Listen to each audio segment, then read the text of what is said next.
Eh bien, le bonsoir tout le monde, j'espère que vous allez bien. Personnellement, ça a été une course, ça a été du kidnapping ce soir, puisque mon co-caster ici présent n'était pas mon co-caster jusqu'à il y a encore 20 minutes. Je vous avoue que cet aéropage a été une catastrophe organisationnelle sur tous les points de figure, mais on a réussi à préparer un truc, on a réussi à vous quelque chose, et aujourd'hui on va pouvoir parler de l'utilité des équipes dans Yu-Gi-Oh! Bonjour Nat, comment tu vas?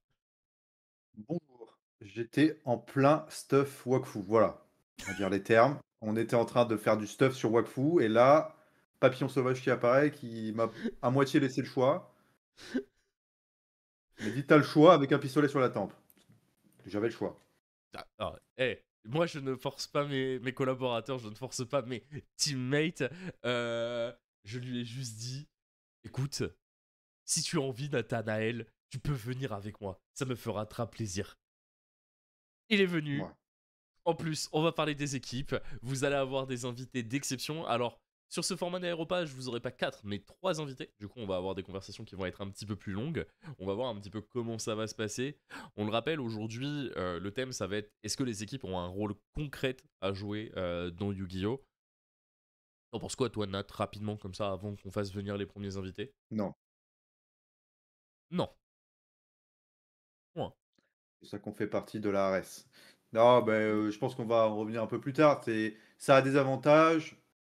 Alors «les inconvénients» entre guillemets, j'en vois pas là comme ça, mais ça a des avantages. Après, ça dépend aussi de l'investissement que l'équipe a ou que veut avoir, que tu peux te permettre d'avoir, et cetera. Mais après, ça dépend de chacun et chacune. Ok. Eh ben écoute, on verra ça assez rapidement de toute façon, puisque bah, là, on va avoir 3 profils qui vont être assez différents qui vont venir, puisqu'on va avoir 2 personnes qui sont dans une équipe actuellement et une personne qui est dans une structure floue. Euh... on vous en dira pas plus, on va teaser un petit peu qui sont les participants. En tout cas, sachez que les gens qui vont être là ce soir vont être des personnes qui ont plus ou moins d'expérience dans le jeu, vu qu'on a quelqu'un qui est ici depuis des temps immémoriaux dans la communauté. On va en avoir un qui a commencé le jeu il y a 2 ans et on va en avoir un autre qui est resté bloqué dans le format où il a commencé le jeu. Mais ça, nous vous expliquerons tout ça au fur et à mesure. Est-ce qu'Axel serait dans les avantages ou les inconvénients? Moi, je pense que. Inconvénient. Yes, vas-y, kidnappe mon stream. Ah, non, ouais, c'est vrai. Alors, si vous voulez savoir ce qui se passe dans la RS, je ne joue plus au TCG, d'accord? Mais je peux voir quand même les trainings, tout ça. Si je veux, je peux y aller. Bon, j'ai autre chose à foutre, hein, de mon lundi soir et des autres jours où il y a training, donc je vous cache pas que je m'en fous un peu. Mais en fait, le truc, c'est que il n'y est pas non plus. Et quand il y est 20 minutes, il va dire, alors le training, ça va se passer comme ça, comme ça, comme ça. Il vient dans mon serveur qui s'appelle La Sauce pour jouer à TFT. Voilà. On va pas vous mentir, machin. Axel n'est plus joueur. Axel est la ménagère. Mais écoute, Donc tu es dans les inconvénients. bah écoute, sans moi, actuellement, il y a beaucoup de choses qui n'existent pas dans l'équipe quand même. Hein. Je prends Oui, une mais cartouche maintenant que comme ça ça. tourne, maintenant que ça tourne, tout ce que tu te fais, c'est que tu te plains à Pierre qui met pas ses reports. Bah, aujourd'hui, il met pas ses inscriptions. C'est encore next Voilà, up bon, bah, level, tu après, c'est vois. encore autre chose, mais Mais nous ne sommes pas là pour tirer sur les teammates. Attention, moi je me fais braquer comme ça je vais avec un dire sur gun. Pierre, je l'aime. Je me fais braquer avec un gun alors que je fais tout pour que les deux structures elles tournent, que ce soit le TCG ou Master Duel. Je suis constamment en train de bosser. C'est terrifiant. Mes joueurs me veulent du mal. Bon, écoutez, je pense que si mes joueurs me veulent du mal, il faut tout de suite faire rentrer le premier invité qui va également me vouloir du mal, hein, puisque grâce à lui, vous avez l'arc RSMMG. On accueille très fort et très chaleureusement Monsieur Pierre-Louis. Bonjour Pierre-Louis, comment tu vas? Le GOAT. Salut, enchanté, Pierre-Louis, structure floue. Alors, pour le coup, la structure floue, Alors non. c'était pas toi. Ah merde! Ah bah, OK, pour, le, zut. pour le coup, la structure floue, c'était pas toi, puisque toi, tu appartiens à une structure qui est aujourd'hui bien définie, qui est actuellement même en live, si on peut le dire, puisque ton patron est actuellement en train de live au moment où on parle. Est-ce que tu peux t'introduire, Yes. Pierre-Louis, s'il te plaît? Bah, Pierre-Louis, joueur «compétitif» entre guillemets, on va dire, parce que les résultats ça paye pas.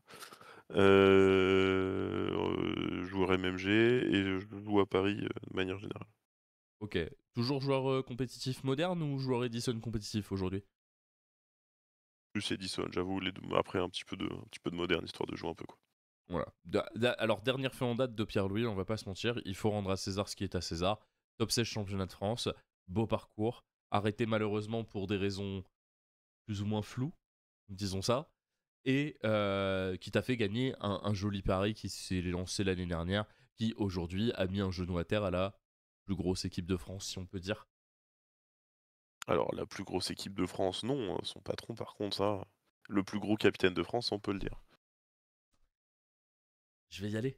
Hein, parce que bon, j'avais pas prévu de me faire bully comme ça aujourd'hui. 10 minutes 45 que le stream est lancé, j'en prendrai déjà plein la gueule. Hein, mais ça, Titre. dis bien, d'accord, mais ça commence directement à venir s'envenimer comme ça avec le chat. Mais vraiment, vous êtes des malades mentaux. Bon, Et grâce à ça, au moins, il ressemble à McFly. Allez, on continue. Ah, c'est un bon, c'est un bon. allez, bon. Bon, moi, Pierre-Louis, je vais avoir une question à te poser. Hein, c'est Ouais, pour ça que tu es là vas-y. aujourd'hui. Pour toi, est-ce que les équipes elles ont un rôle concret aujourd'hui dans Yu-Gi-Oh? Alors, bah, déjà, fallait définir équipe. Du coup, moi, j'ai coupé ma partie en 2. J'ai pris la première partie qui est l'équipe, de potes, Mhm. voilà. C'est les équipes, pas vraiment compétitives, mais vas-y, elles ont un joli t-shirt quand même, tu vois? Ok. Heu, pour moi, ces équipes-là, elles apportent rien, elles n'enlèvent rien parce que oui, si les équipes, elles apportent quelque chose, forcément, je pense qu'elles enlèvent aussi une partie de enfin, elles enlèvent aussi quelque chose. Heu, pour moi, ces équipes-là, on peut les mettre de côté, elles n'ont pas d'intérêt dans la question. Ok. Heu, en ce qui concerne les équipes compétitives, qui ont l'objectif de faire du résultat ou qui en font, elles apportent plein de choses, bon, notamment la partie élevée de l'iceberg qui étant, que, bah, elles font du résultat, ça met, en valeur, des joueurs ou même le drapeau, hein. C'est pas mal pour la fame de se dire: «Bon, bah, on a, 2 Français en top 4, c'est 2 joueurs, de telle équipe». Ça vraiment c'est très bien, c'est très beau et je trouve que en termes de ce qu'elles apportent, bah, on peut dire que oui, les vraies équipes compétitives, elles font progresser le résultat moyen du pays étant donné que, comme on peut le voir depuis, quelques années déjà, les joueurs qui sont globalement en top, ce sont, très régulièrement des joueurs qui appartiennent à une équipe compétitive. C'était déjà le cas par exemple en 2019, Formatos, c'était très régulièrement, les joueurs BCP, TFL, qui étaient en top, aujourd'hui bon, bah, c'est d'autres équipes, c'est Royalty, c'est Ares, mince comment ils s'appellent, les bleus là, la team Ooze, ils sont un petit peu, donc tu vois, c'est régulièrement, c'est des joueurs qui appartiennent à une structure, déjà bien définie. Mhm. Ça je pense que c'est un comment dire? C'est une chose qu'on peut expliquer parce que, au sein d'une équipe, le pool de test, il est meilleur. Déjà dans le sens où, la data, elle s'accumule plus rapidement. Parce que 10 joueurs qui testent la même liste, ils ont un pool de data plus accessible qu'un mec tout seul qui teste sa liste dans son coin. Vu que forcément, bah, l'expérience, elle s'engrange 10 fois plus vite, que les tests et les remarques, ça arrive 10 fois plus vite. Si on est 10 à se dire que Ghost Bell, c'est une carte de merde, bah, c'est que c'est probablement une carte de merde. Alors que si on est tout seul, bah, forcément, on n'aura peut-être pas cette value, tout de suite ou ça prendra plus de temps et on sera peut-être en retard du coup sur ce qu'on fait ou sur la liste qu'on veut jouer. S Donc du coup, ouais, on peut dire que au sein d'une équipe compétitive, les joueurs, ils progressent plus vite, mais ça, au final, c'est cohérent avec, les tops qu'on retrouve. Il y a des joueurs, je vais prendre un exemple tout bête, hein, je ils rentrent dans des équipes, ils font plus de résultats qu'ils n'en ont jamais fait auparavant, tu vois? Alors que ça fait 6 mois qu'ils sont là. Mhm. Tu vois ce que je veux dire? Ouais, je vois l'idée. Et on retrouve des exemples dans plein d'équipes, hein, genre il y en a dans TFL, ça faisait 6 ans ils avaient pas top, là ils font 3 tournois au sein de l'équipe avec, le pool de progression et genre ils se retrouvent à un niveau qu'ils avaient pas ou qu'ils avaient jamais eu, tu vois? Et ça c'est vraiment cool pour eux et on leur souhaite le meilleur, c'est ça ce qu'on peut retrouver dans toutes les équipes un minimum impliquées. Mais quand tu rentres dans une structure et que tu cherches aujourd'hui à faire du résultat, comme tu peux avoir avec justement avec on va dire un pool d'équipes qui, à un moment donné, s'est vu assez bas et qu'aujourd'hui recommence à remonter, puisque bah, il y a encore 2 ans, on va pas se mentir, en France, il y avait plus, on va dire, de structures qui cherchaient à venir faire du gros résultat. Depuis l'année dernière, fin d'année dernière, on commence vraiment à revoir une accélération des équipes et une vraie compétition qui est en train de se recréer comme on pouvait avoir à l'époque, puisque bah, avoir une équipe aujourd'hui c'est bien, mais s'il n'y a pas de challenge qui se met en face, bah, tu te retrouves très vite à tourner en rond, et Yu-Gi-Oh! Étant un jeu d'ego, dire bon bah voilà, j'appartiens à un groupe qui est aujourd'hui le meilleur groupe de X endroits, tu vois, c'est toujours gratifiant et c'est toujours ce que tu cherches en plus d'avoir la représentation nationale. Mais Oui, cette je année, suis assez d'accord. Ouais. cette année, on peut le voir. Typiquement, il y a 3 structures aujourd'hui qui ressortent bien, bien de l'ombre. Alors, une depuis l'année dernière qui a déjà fait bien sa place. Et cette année, il y en a 2 qui commencent à revenir très fort sur la scène. Je pense notamment à la TFL qui est en train de renaître de ses cendres avec un début de saison là qui est vraiment très, très, très clean.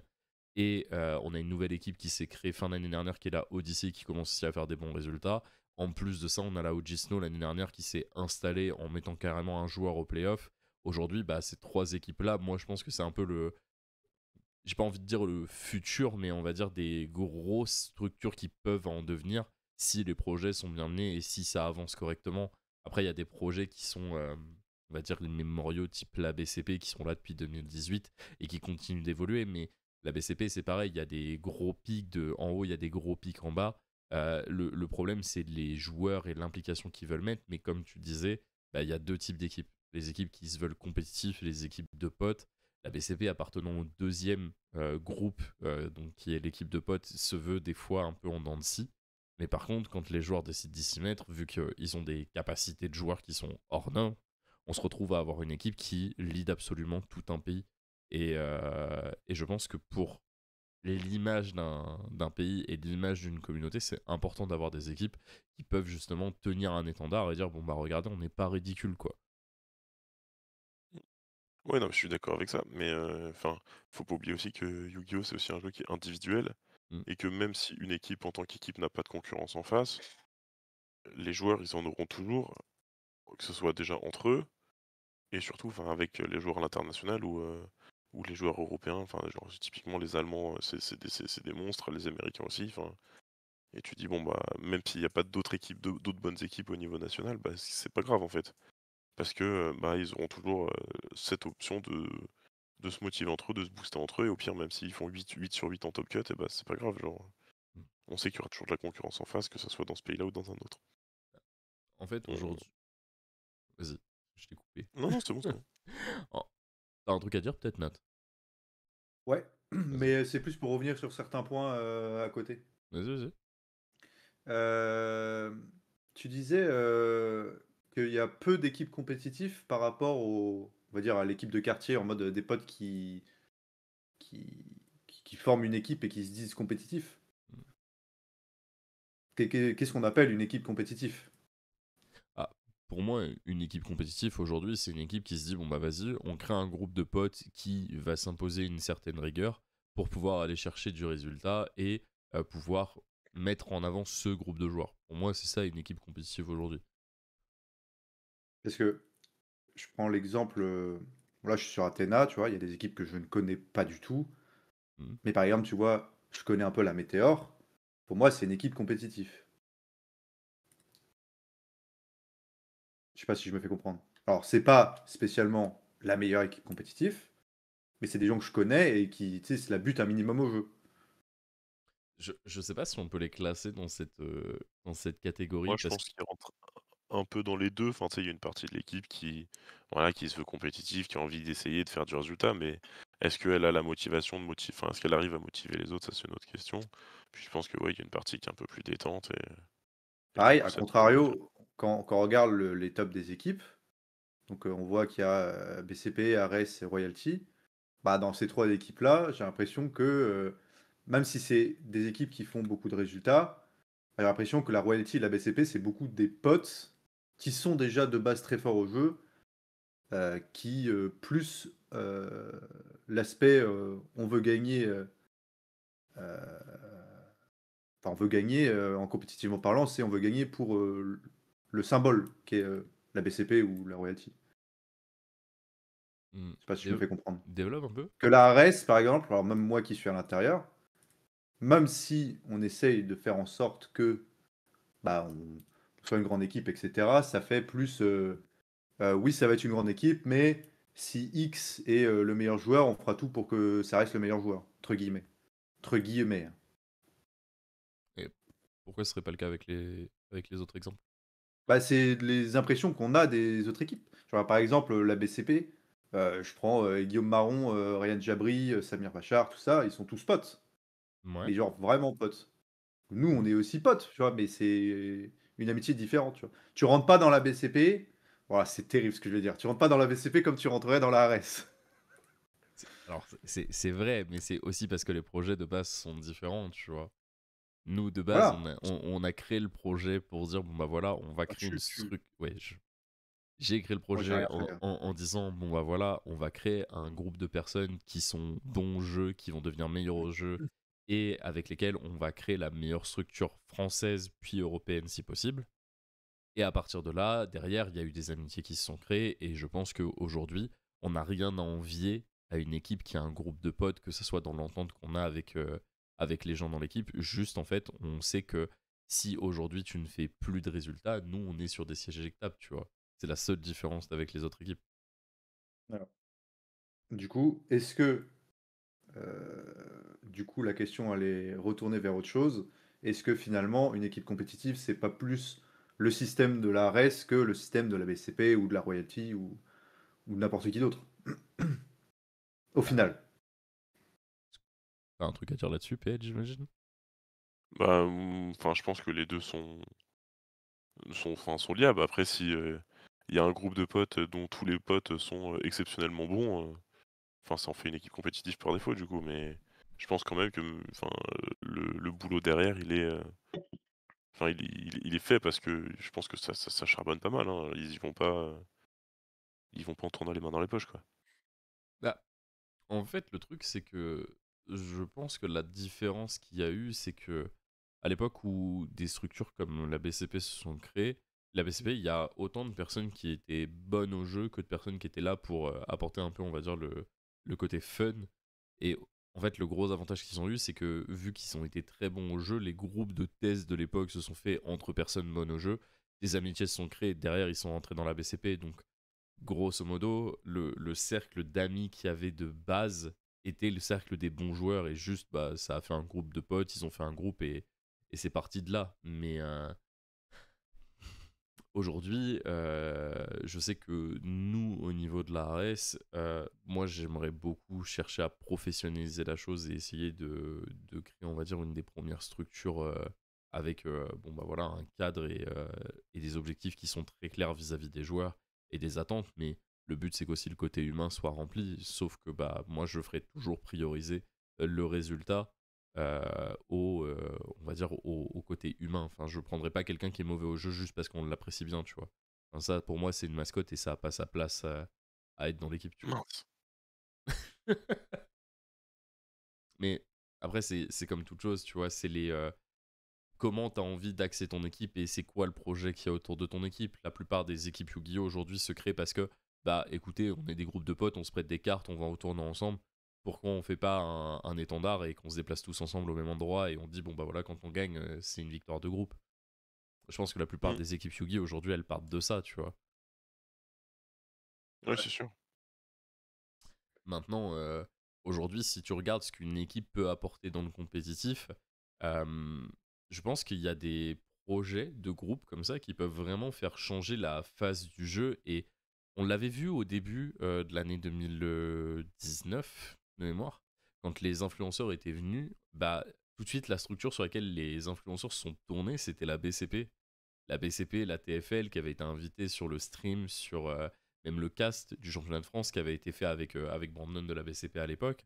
Et c'est ces structures-là qui peuvent amener vers l'évolution du jeu si tout se passe correctement. Aujourd'hui, je pense que si tu veux être sur du compétitif, sur quelque chose qui est de niche, tu vas être obligé de structurer tes projets autour de choses qui fonctionnent. Et les équipes, aujourd'hui, je pense que c'est un des meilleurs leviers pour mettre en avant et pour développer le Yu-Gi-Oh, on va dire, sur la scène numérique, si tu veux un truc un petit peu pro, un petit peu e-sport, tu vois.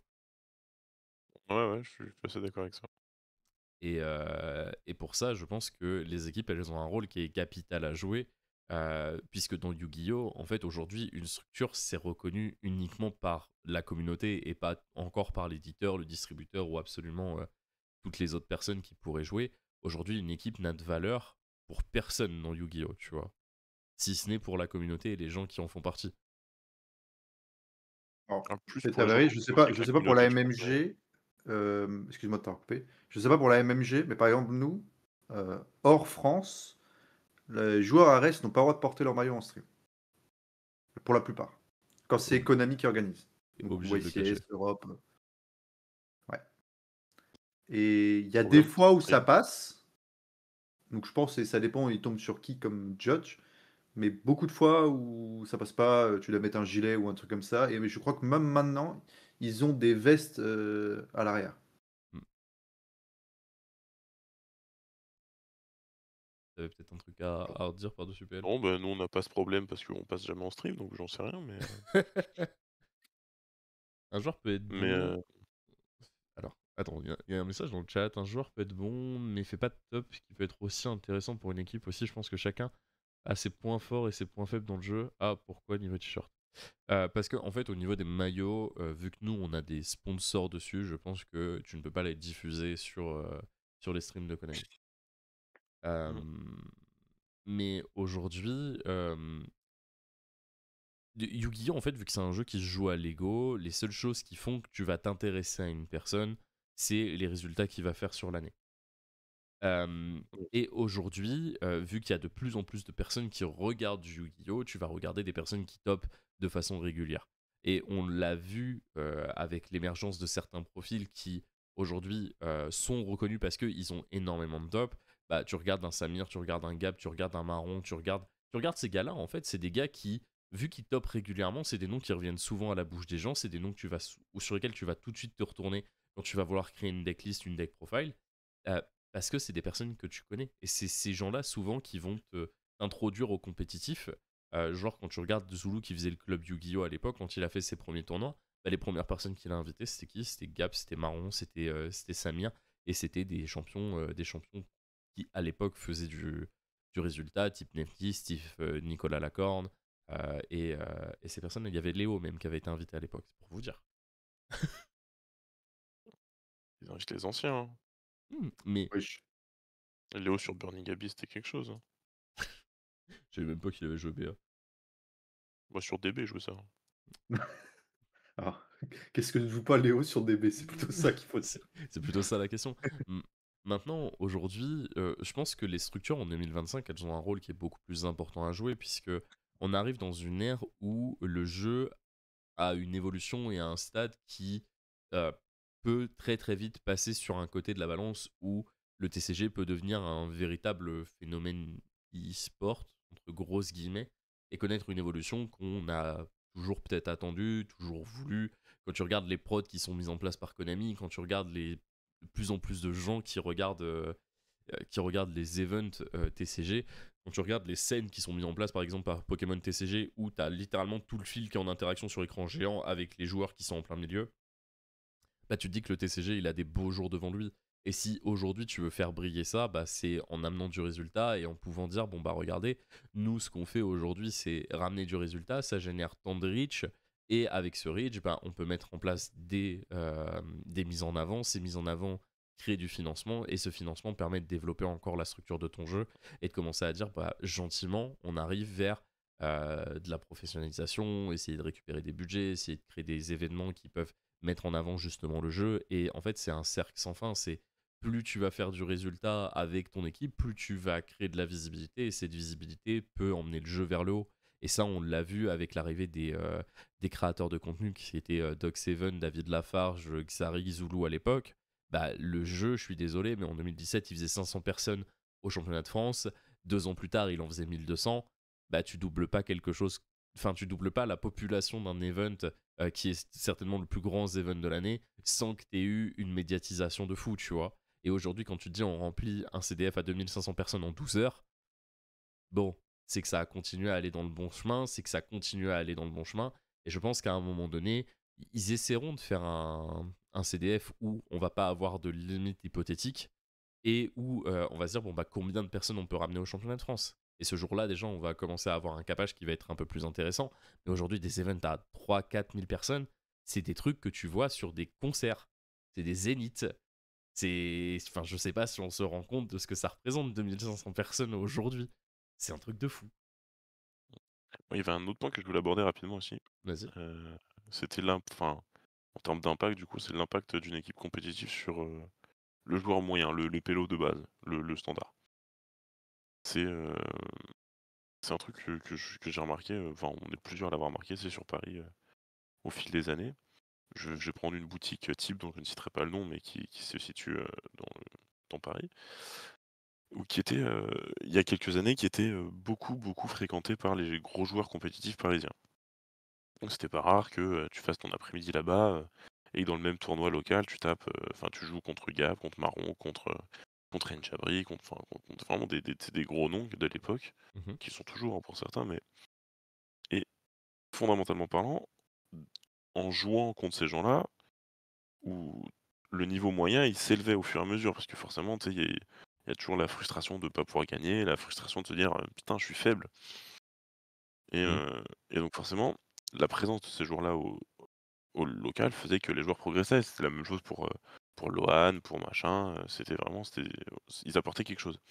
Et en fait, le fait que les équipes compétitives se soient démocratisées, bah, et que le fait de playtest en groupe, le playtest fermé, bah, au final, ces gens-là, on les voit plus, quoi. Enfin, on les voit plus et du coup, le niveau moyen, il progresse plus.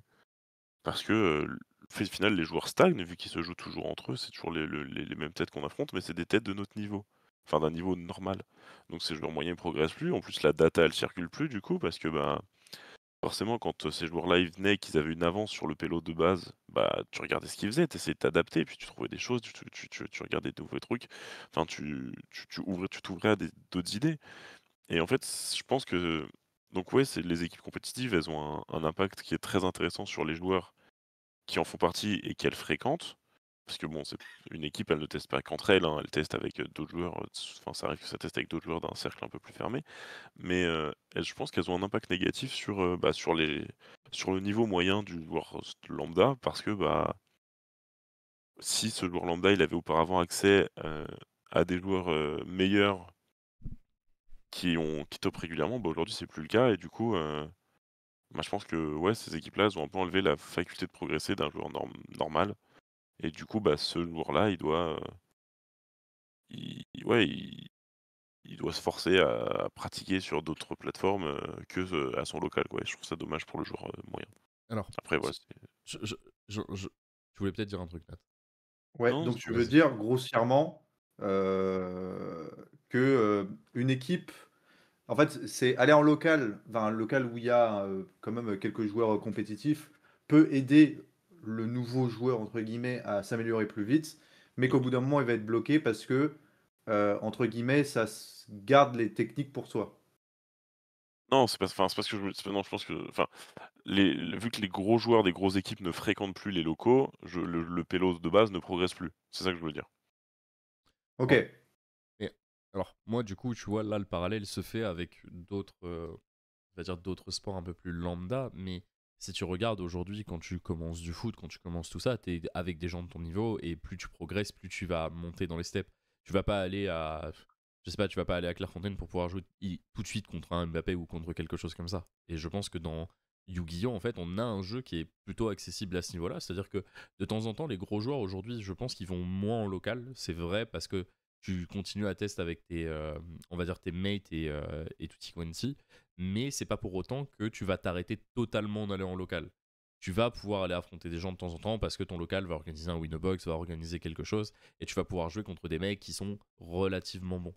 Et en plus de ça, quand tu vas rentrer en tournoi, on va pas se mentir, aujourd'hui, un WCQ, alors pour vous deux, je sais pas comment vous le ressentez, pour moi aujourd'hui, un WCQ, bon, un local, un WCQ, c'est à peu près la même merde, tu vois.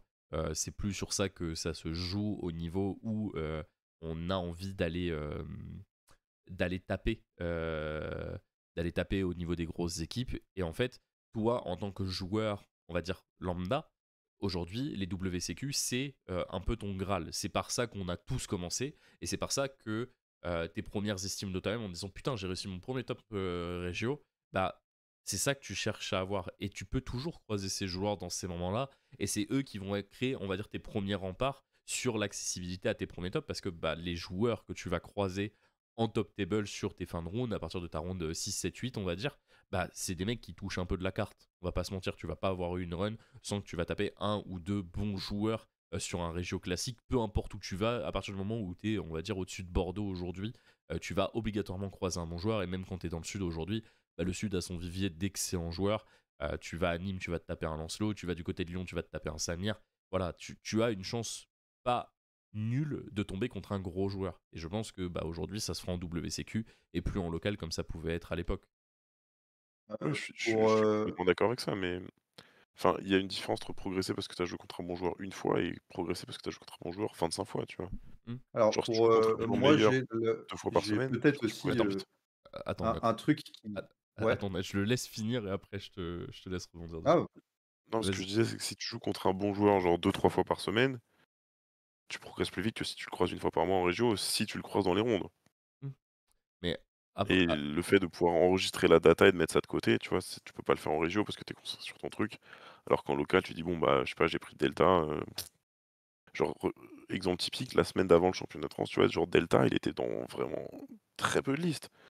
Et en fait, Gab et Royalty, ils ont fait un tour à UJ et d'un coup, bah, il y avait des Delta dans tous les sides des poteaux parisiens, tu vois?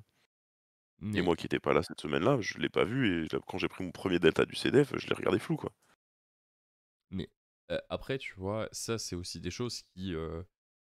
Enfin, si les gars ont réussi à le trouver tout seul, c'est aussi pour amener des réflexions sur des premiers cercles de playtest. En fait, on peut pas attendre des gros joueurs qui nous donnent la bectée pour dire bon bah voilà, eux ils ont trouvé quelque chose, nous on récupère les miettes dessus, tu vois. Et c'est aussi Ouais, pour je ça suis qu'il d'accord y a avec toi. un edge qui se crée. Genre, si aujourd'hui on reprend le YCS de Mathieu, quand nous on a trouvé Finn Smith Musket, si on l'avait donné à becter absolument tout le monde, bah je pense pas que Mathieu ait peut-être fait le résultat qu'il a fait et qu'il ait gagné son YCS si on n'avait pas gardé l'information en interne, tu vois. Et Ouais, ouais, alors pour je dis pas que c'est une pour mauvaise chose, hein, attention, je dis pas que c'est une mauvaise chose. Je comprends ça parfaitement, c'est juste que le fait est que à l'instant T, c'est comme ça et que, bah, du coup, le fait genre, OK, elles font progresser leurs joueurs beaucoup, mais le pélo moyen, il progresse plus et du coup, est-ce qu'on considère que, ça fait progresser le niveau moyen des Français ou pas, tu vois? Donc oui, pour en termes de revenir résultats, pas forcément, mais à la présence en local, je pense que ça joue beaucoup aussi les gens ont tout simplement grandi et qu'ils se disent bah, je peux le faire de chez moi déjà, dans un premier temps.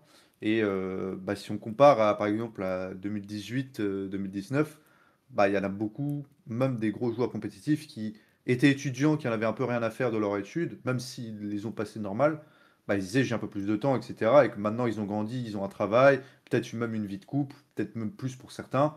Peut-être qu'ils se disent bah, le soir, j'ai pas envie de me faire chier à aller en, en local. Et faut dire aussi que je trouve personnellement d'un œil extérieur qui ne fait plus de TCG, là 2025 les gars j'ai l'impression que tous les week-ends il y a un WCQ quoi. mm, Donc en fait mmh. pourquoi tirer en local la semaine sachant que tu dois t'entraîner compétitivement parlant contre des joueurs forts tout le temps, donc tu t'entraînes avec ton équipe parce que dans ton local tu peux pas affronter malheureusement le pimpin de service, même si Mmh. c'est toujours intéressant pour le papin, bah en fait toi à ce moment t'as pas le temps en fait. Donc tu maximises ton temps comme tu peux entre ton travail, ta vie perso et tes WCQ le week-end. Bah, t'as plus le temps, quoi. Ouais, puis ouais, c'est vrai que dit comme ça. aujourd'hui, en plus, c'est ce que tu disais. Aujourd'hui, les cercles qui sont fermés sont des joueurs qui, on va dire, ont un niveau qui est assez homogène ou, on va dire, qui, dans leur groupe, ont des joueurs un peu clés, un peu stars, avec un niveau qui est overall meilleur à la moyenne. Bah forcément, tu vas vouloir maximiser tes joueurs qui sont un peu moins bons pour qu'ils jouent versus tes joueurs qui sont meilleurs, pour que tes joueurs moins bons deviennent meilleurs. Et donc, du coup, t'as pas envie que tes joueurs partent en local pour aider Random Pimpin à progresser alors que toi, tu as des joueurs qui sont un peu derrière parce que cette méta-là, ils ont un peu plus de mal dessus. Et donc, du coup, tu vas préférer optimiser ton temps pour que ce joueur prenne une heure de coaching avec ton joueur qui est un peu plus derrière. Et je pense que c'est aussi Ouais, ce qui c'est fait sûr, de la c'est sûr. force d'une équipe aujourd'hui.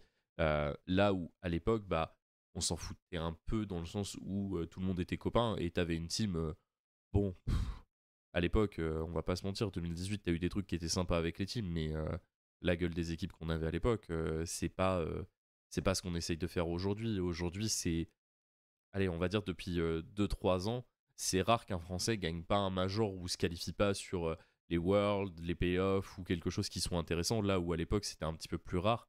Donc c'est vrai qu'aujourd'hui, le niveau de la France, il a tellement augmenté qu'on est en attente de choses auprès des joueurs et des équipes pour faire briller le pays et auprès des équipes que tu ne peux plus perdre de temps, entre grosses guillemets, avec des personnes qui débutent le jeu. Même si aujourd'hui tu joues un WCQ, tu affrontes quelqu'un d'une des grosses équipes, tu te poses à la fin en disant excuse-moi, est-ce qu'on peut débriefer la game 5 minutes? Il y a 99% de chances que le gars te dise bah vas-y, on se pose et je t'explique pourquoi ça a pas été et à quel moment tu t'es fait douiller, tu vois. Ouais, non, Et mais je comprends parfaitement. C'était juste un constat, hein, Attends, mais c'était pas dire que c'était mauvais ou quoi, c'était juste, tu je- constates que le niveau moyen, il baisse, il baisse, enfin il baisse quoi. je suis pas sûr que le niveau Tu moyen en penses que le France il niveau baisse. moyen, il baisse en général en TCG, là? Ouais, Ah, j'ai pas ouais, cette hein. sensation non plus. Ah Alors, franchement, ouais, hein. je vais te dire un contre-exemple. Je pense pas que le niveau moyen, il baisse, c'est plutôt le tien qui monte. Oh, c'est vrai ça en Bon, plus. je je sais pas si je dois Je bien le prendre ou je pas. je ne te connais pas personnellement, je t'ai vu en events, mais une personne qui trouve que le niveau moyen actuellement de Yu-Gi-Oh! Trouve qu'il n'augmente pas, c'est quelqu'un qui évolue. Parce que moi qui ne joue plus au TCG, je peux te dire que quand j'arrive en TCG, les petits que je fracassais il y a un an, moi je peux te dire que c'est eux qui me fracassent maintenant, hein. Mais c'est parce que tu joues pas. Genre Oui, mais je suis un tu minimum le jeu, tu vois. Genre, ouais, je connais pas le combo Yumi, mais je connais toutes les cartes, tu vois. ouais, mais tu vois, genre, je vais prendre un exemple con, tu vois, genre, la MR4, genre dans ce format-là, tu faisais la différence entre un gros joueur et un joueur normal. Genre, juste Après, sur il le y avait moins placement de des jou cartes. il y avait moins de joueurs. Oui, mais genre le gap entre les bons joueurs et les joueurs lambda, il était énorme. Mais il se refermait rapidement dès que, enfin, tu vois, genre, dès que tu sortais du mirror match, genre, dès que tu connaissais un peu ton match-up, c'était jouable, tu vois? Genre là, tu mets un gros joueur, je sais pas, genre, enfin, tu mets un gros joueur sur le deck format, c'est super dur, hein. En Genre, fait, aujourd'hui, vu que tu as énormément d'accès à toute l'information et vu que la plupart des gens aussi aujourd'hui s'en foutent un petit peu du côté anglophone, tu as accès à une database qui est énorme, que ce soit en voyant les gros joueurs streamer, parce que c'est très souvent que tu vois du Jib, que tu vois du Cotton, que tu vois du Schmidt qui sont en train de streamer, en train d'expliquer leur façon de penser, plus les deck profiles, les différentes masterclass que tu peux trouver sur Internet, les différentes spreadsheets.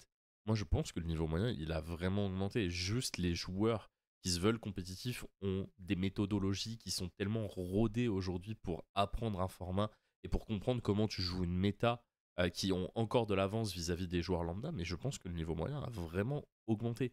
Et tu vois, pour avoir passé une saison sans jouer et aujourd'hui revenir un peu dans le jeu de temps en temps et venir me taper en WCQ, bah il y a des gens aujourd'hui, ils te sortent des moves, tu fais mais il y a 2-3 ans ça ne sortait pas. Tu vois, je vais donner un parallèle, peut-être que ça va pas te parler si tu joues pas à LoL, mais en saison Mmh. 3, quand les gens mettaient des insects, on était là, waouh, le mec il masterise Lee Sin comme un malade. Aujourd'hui, si tu sais pas le faire, bah joue pas le perso, quoi.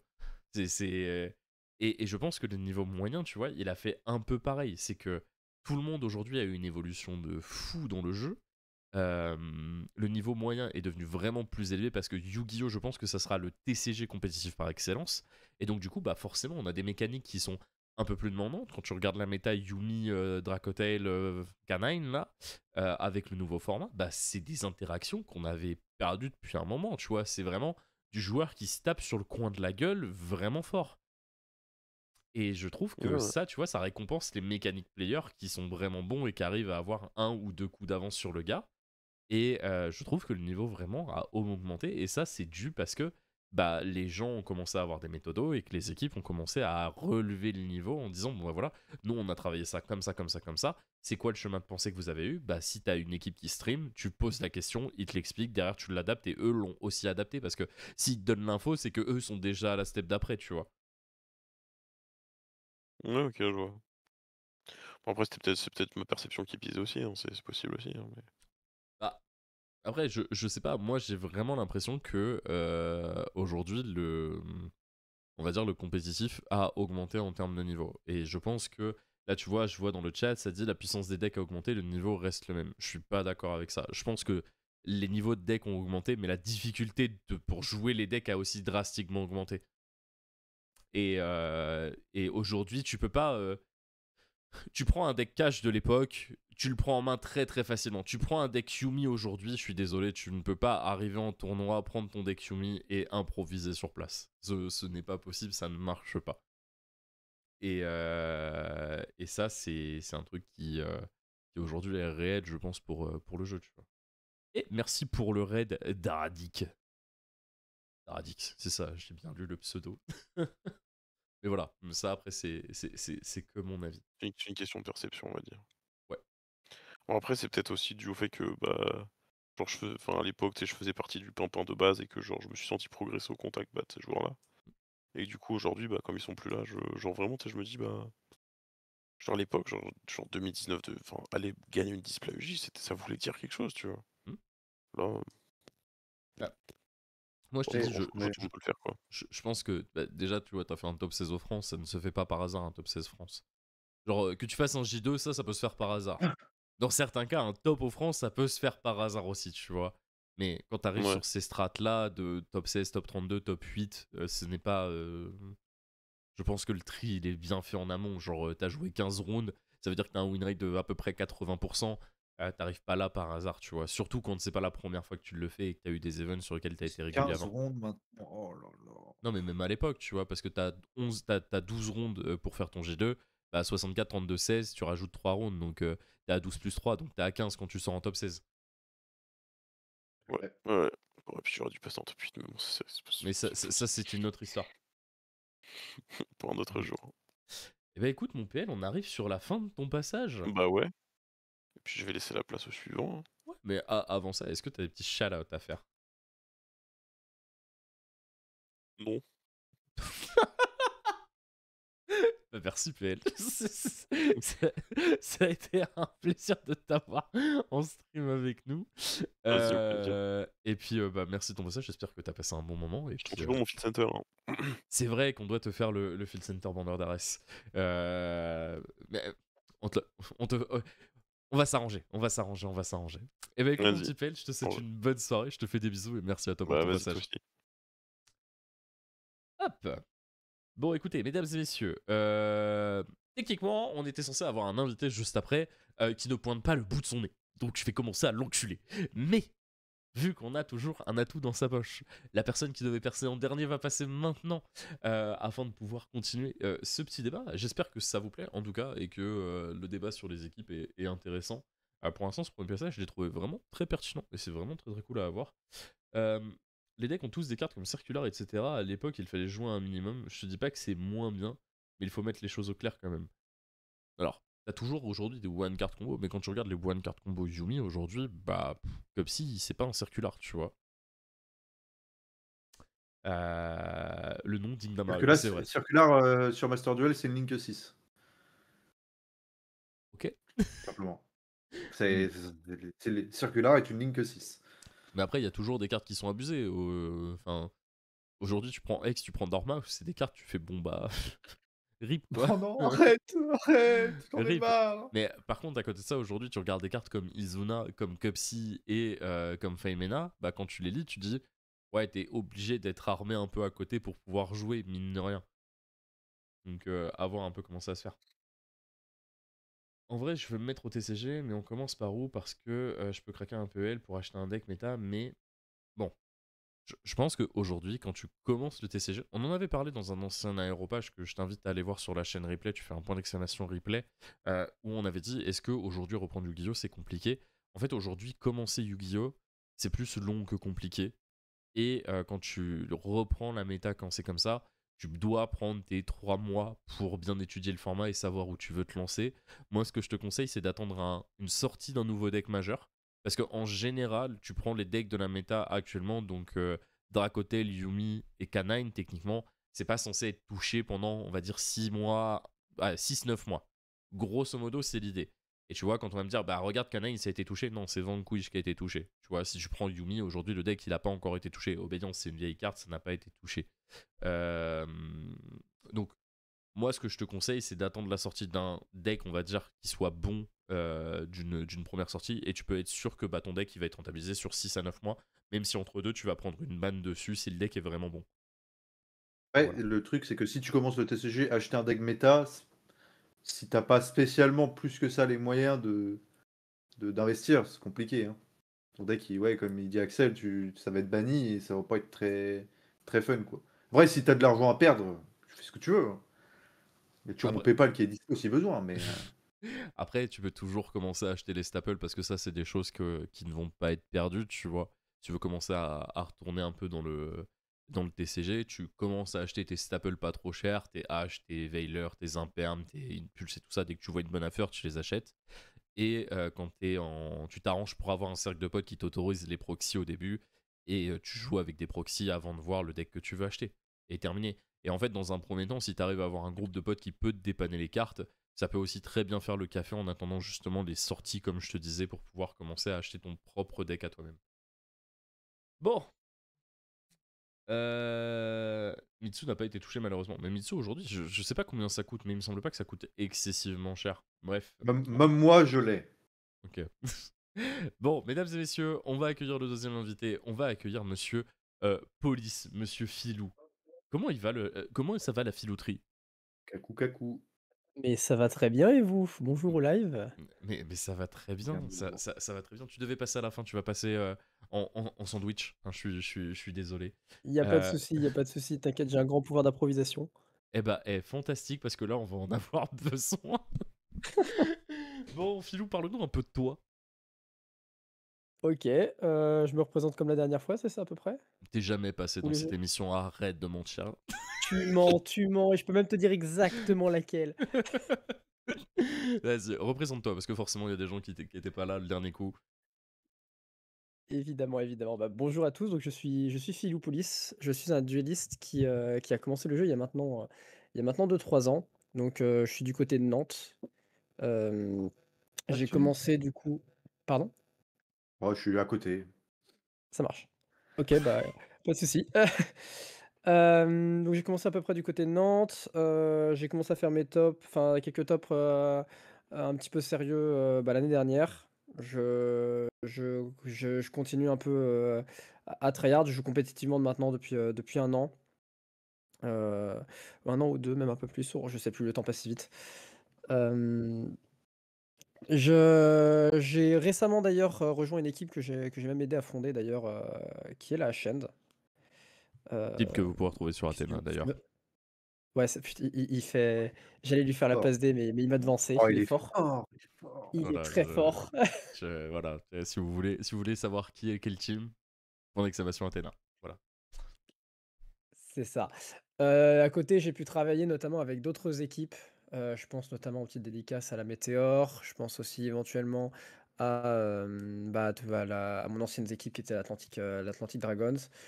Donc j'ai commencé un peu pas mal maintenant à voir comment fonctionne le compétitif et bah, j'ai un avis qui est très simple par rapport aux équipes et qui peut se résumer en un proverbe, 2 points, ouvrez les guillemets: «Tout seul on va plus vite, mais ensemble on va plus loin». Hmm. Et je pourrais arrêter mes 40 minutes de passage, mais on va quand même développer un peu ça. Mais Hem, en plus, tu vois, ça me fait rire parce que pour les équipes, pour le coup, je suis pas du tout d'accord avec ce proverbe. pas de chance. Mais je vais te laisser développer et puis je vais venir taper dessus derrière. Peut-être que tu vas me faire changer d'avis. Mais pour le coup, Mais bien sûr, bien sûr. ce proverbe, je suis pas d'accord sur le principe d'une équipe, tu vois. OK, ça peut se comprendre.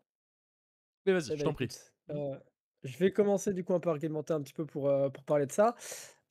Pour moi, je pense cela tout simplement parce que, je prends notamment ma saison dernière. En tout cas, je vais aussi argumenter par rapport à mon expérience. Hem, l'année dernière, il y a une partie de l'année où j'ai bossé tout seul. Où sur mes choix de deck, j'allais entre guillemets «plus vite», dans le sens où, j'avais des avis qui étaient les miens et que j'avais pas forcément partagé parce que je bossais de mon côté. Ce qui fait que j'étais potentiellement un peu biaisé sur des formats, donc j'allais plus vite dans tout ce qui était mon deck building, mes entraînements ou ce genre de choses. Mais par contre, à partir du moment où est-ce que j'ai commencé à échanger avec d'autres joueurs, je me suis rendu compte que, bah, les choix de Staple, le positionnement par rapport à la méta étaient simplement, bah, plus compliqués que je le pensais. Donc je prenais plus de temps, par exemple, pour construire mon deck, prévoir les match-up ou ce genre de choses. Mais derrière, je faisais des résultats qui étaient meilleurs, simplement. Dans le sens où bah, simplement j'ai top ou je me positionnais, au moins pas trop loin de ça. Du moins pour moi, je faisais des résultats qui étaient corrects ou pour le niveau que j'estime avoir pour l'instant et c'est des résultats que j'estime j'aurais pas tout simplement pensé que j'aurais pu les faire si jamais j'avais pas eu d'autres personnes pour m'aiguiller sur mes choix de deck, sur mes stratégies, sur potentiellement les choke points de certains decks, de certaines entraps. Donc, c'est des choix que je pense que c'est grâce aux équipes notamment que beaucoup de joueurs peuvent partir là-dessus. Sinon, même, je pense que, bah, tout simplement une équipe c'est important, pour un joueur parce que, bah, en termes d'organisation, mine de rien, quand tu es avec des joueurs où tu vas sur des events, régulièrement, au niveau du mental, que tu pas tout à préparer par toi-même, tout à organiser de ton côté aussi, c'est aussi un plus pour moi. Mhm. Ok. Voilà, j'ai d'autres choses, mais je pense qu'on va essayer d'échanger un peu parce que là, je suis en monologue et je suis timide. Et bah, T'es vas-y, il est mon atout. toi-tu timide? Moi, j'ai un truc. Tu Je dis que t'écoute. tu fais plus des résultats on part de l'année dernière, si j'ai bien compris. Tu as Ouais, fait ouais, bien plus sûr. de résultats quand tu étais plus, je sais pas, voilà, mais quand tu faisais des choix solo. Non, je dis l'inverse justement, pardon, excuse-moi. Peut-être que je me suis trompé. Ah ouais, parce que tu disais justement quand tu étais tout seul, tu faisais un choix de deck, J'ai rapide, pas Pardon. Ouais, j'étais plus rapide dans mon choix de deck, par exemple ouais, je prends l'exemple très simple, je jouais Malice. ouais, Je tout seul, j'étais plus sur, j'allais plus vite, je me disais: «Ouais, je vais jouer mes ratios comme ça, comme ça, comme ça, je vais OK. choisir telle carte» et en fait, quand je suis repassé du coup dans des groupes de training, notamment pour le championnat de France, bah, en Mmh. rediscutant avec d'autres joueurs, qui avaient, bah, soit des avis différents, soit des datas que j'avais pas, au final, j'allais moins vite à construire mon deck parce qu'il y avait d'autres cartes que j'avais envie de rentrer, parce qu'il y avait des techs que j'avais envie de choisir par rapport à d'autres, heu alors que, bah, tout seul, je pense que j'aurais plié ça en 1 heure, 1 à 2 heures maximum, ce qui est pas une bonne chose. Et là, du coup, justement, je faisais moins de résultats en pliant mes decklists qu'en les réfléchissant bien avec d'autres personnes qui ont des avis différents par rapport à la méta. Mais est-ce Après que des avis tu fais évidemment oui? Après des avis évidemment que j'estime, comment dire? Pertinents parce que je suppose que si on prendrait un joueur qui faisait énormément de résultats et qui prendrait des avis d'un joueur qui, bah, n'avait pas un avis qui est forcément bon, peut-être que lui, ça pourrait le nerf, à contrario. Non. Mais du coup, tu faisais plus de résultats quand tu étais tout seul ou quand tu Ah, quand je travaillais avec d'autres joueurs, ça OK, c'est une OK, évidence. OK. Ouais, non, parce que du coup ouais, tu avais dit l'inverse parce que j'ai noté un autre truc, beh, oui, Pardon. forcément, pour en revenir à ce que disait, ce qu'on disait avant, c'était, par exemple, l'histoire du delta au CDF. Bah, Ouais, forcément, si tu travailles avec d'autres personnes, bah, quand tu es tout seul, peut-être que tu vas pas y penser et lui, ça lui était arrivé alors que, bah, par exemple, je sais pas, si on dit, on est 20, dans le groupe de training, que ce soit avec des gens de mon local ou quoi que ce soit, bah, forcément, sur les 20 personnes qui vont faire autant X games, bah, tu vas avoir un avis, global sur la carte, quoi. Donc forcément, ouais, non, jouer bien sûr, avec d'autres personnes, et se partager de la data, forcément, ça aide parce que, bah, du coup, tu peux optimiser au maximum, ce que tu veux, quoi. tout à fait. Oui. Sauf le Tsushinoko, on n'est pas responsable. En vrai, le problème que tu peux rencontrer quand tu vas, on va dire, commencer à travailler en groupe, c'est que Yu-Gi-Oh! Au final, c'est un jeu qui se joue tout seul, mais pourtant, il y a une énorme importance dans le fait de travailler en groupe et de venir travailler, on va dire, certains ratios. Et tu le disais tout à l'heure, tout seul, on va plus vite, ensemble, on va plus loin. Mais tu vas plus vite sur quoi quand tu es tout seul? Parce que pour le coup, moi, je trouve que une équipe te permet d'aller plus vite et que ton niveau personnel te permet d'aller plus loin. C'est totalement l'inverse, tu vois. Dans le sens où, D'accord. si mécaniquement, en fait, tu es extrêmement bon, ce que tu vas avoir besoin, c'est d'avoir ta liste qui va être aux petits oignons, d'avoir les ratios, d'avoir la tech card qui va te permettre de renverser une game, d'avoir pu travailler en groupe sur, on va dire, certains match-ups. Et toi, ton niveau individuel va te permettre de faire briller, on va dire, ces choix collectifs, tu vois. Et que si aujourd'hui, dans ta structure, en termes de team, t'as des mecs qui sont extrêmement bons et d'autres qui sont extrêmement mauvais, mais en fait, tu vas juste drag ton joueur qui est extrêmement bon vers le bas. Donc, c'est toujours une question d'équilibre qui doit se trouver. Et une équipe, en fait, ça peut être quelque chose qui est très bénéfique pour quelqu'un, comme ça peut être un vrai poison. Parce que suffit que. Alors, pour ceux qui l'ont pas déjà expérimenté, et pour les nouveaux joueurs, en l'occurrence, qui viennent d'arriver dans le TCG, je pense que c'est quelque chose que vous n'avez pas encore expérimenté. Et c'est triste ce que je vais dire, mais je vous souhaite de l'expérimenter parce que deviendras un bien meilleur joueur après le crash de ta première équipe. Et Oui. aujourd'hui, une équipe qui se plante, un groupe qui se sépare, c'est souvent extrêmement bénéfique pour les joueurs si tu arrives à rebondir correctement dessus. Et je pense qu'aujourd'hui, tu vois, te planter dans un groupe et te dire que, bon bah voilà, il y avait des avis qui étaient différents, il y a eu un mec qui était un peu plus le chef que d'autres, il y a eu des égos qui ont explosé. Ça te permet d'être conscient des dangers d'une équipe parce qu'une équipe peut certes t'emmener vers le haut, mais ça peut aussi te plonger vers le bas très très vite, que ce soit en termes de morale ou en termes de niveau de jeu. Et ça, c'est les dangers que les équipes ont aujourd'hui dans le jeu. J'ai vu des gens arrêter après la dissolution d'une équipe.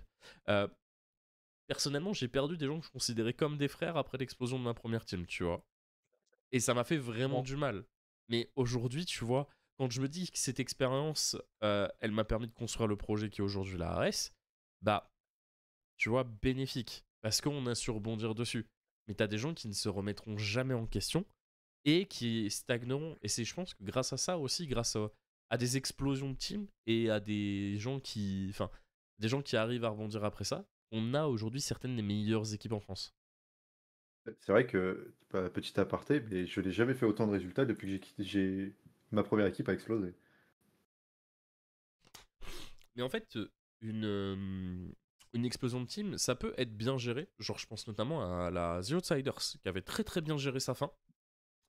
Et où bah, les joueurs derrière ont commencé à créer, on va dire, leur petit bout de chemin perso. Alors, t'en as certains qui ont explosé pendant la Outsiders. Hein. On pense à Mathieu, on pense à Jack Green. Mais par contre, t'en as certains comme Popotosh, comme Noël, qui ont explosé soit sur la fin, soit totalement après. Et t'as aussi quelqu'un qui s'appelle, je vais excorcher son prénom, je suis désolé, c'est Marwan de mémoire, qui commence aussi à faire quelques résultats dans le sud, qui était un ancien TOS. Je pense que ces gars-là, tu vois, et salut à TOS. Je pense que ces gars-là, aujourd'hui, ils ont eu les côtés avantageux d'une équipe, mais ils ont surtout vu les côtés aussi désavantageux d'une équipe et les choses que tu ne veux pas refaire, tu vois. Parce que Bien sûr. une team aujourd'hui, certes, ça a un rôle concret pour ton développement en tant que joueur. Genre, peu importe les choses dans lesquelles tu vas travailler, que ce soit sur de la natation, que ce soit sur, je sais pas, du tennis ou quoi que ce soit, tu auras toujours un coach, tu auras toujours une structure derrière toi pour te dire, bon bah voilà, ton placement, là, ça pourrait être mieux. Alors que le mec n'a jamais gagné un trophée, hein. Mais juste, ça fait 30 ans qu'il joue, ça fait 30 ans qu'il voit des gens jouer, ça fait des jeux. Enfin, c'est des mecs qui peuvent vraiment t'apprendre des choses. Et je pense que dans Yu-Gi-Oh! C'est également la même chose, tu vois. T'as certaines personnes qui vont être très très bons sur de la théorie et très très bons pour aller dig des choses, mais qui humainement sont pas très forts, tu vois. Et donc du coup, tu dois avoir différents rôles dans une équipe et chacun doit connaître son rôle pour pouvoir tirer le meilleur de chacun. Et ça, c'est des choses que tu apprends en te cassant la gueule. Et Yu-Gi-Oh! Pour le coup, vu que c'est un jeu de passion, quand ça te casse la gueule son projet, bah souvent ça fait très mal. Et ça, c'est un truc dont on ne parle pas souvent dans les équipes, tu vois. Après, c'est aussi un point que, forcément, forcément ça va impacter, enfin, je vais arriver à formuler ma pensée. Prends le temps. Hem, c'est aussi un point qui fait que, c'est entre guillemets «important» parce que, mine de rien, Yu-Gi-Oh! Surtout le TCG, c'est un jeu qui est humain.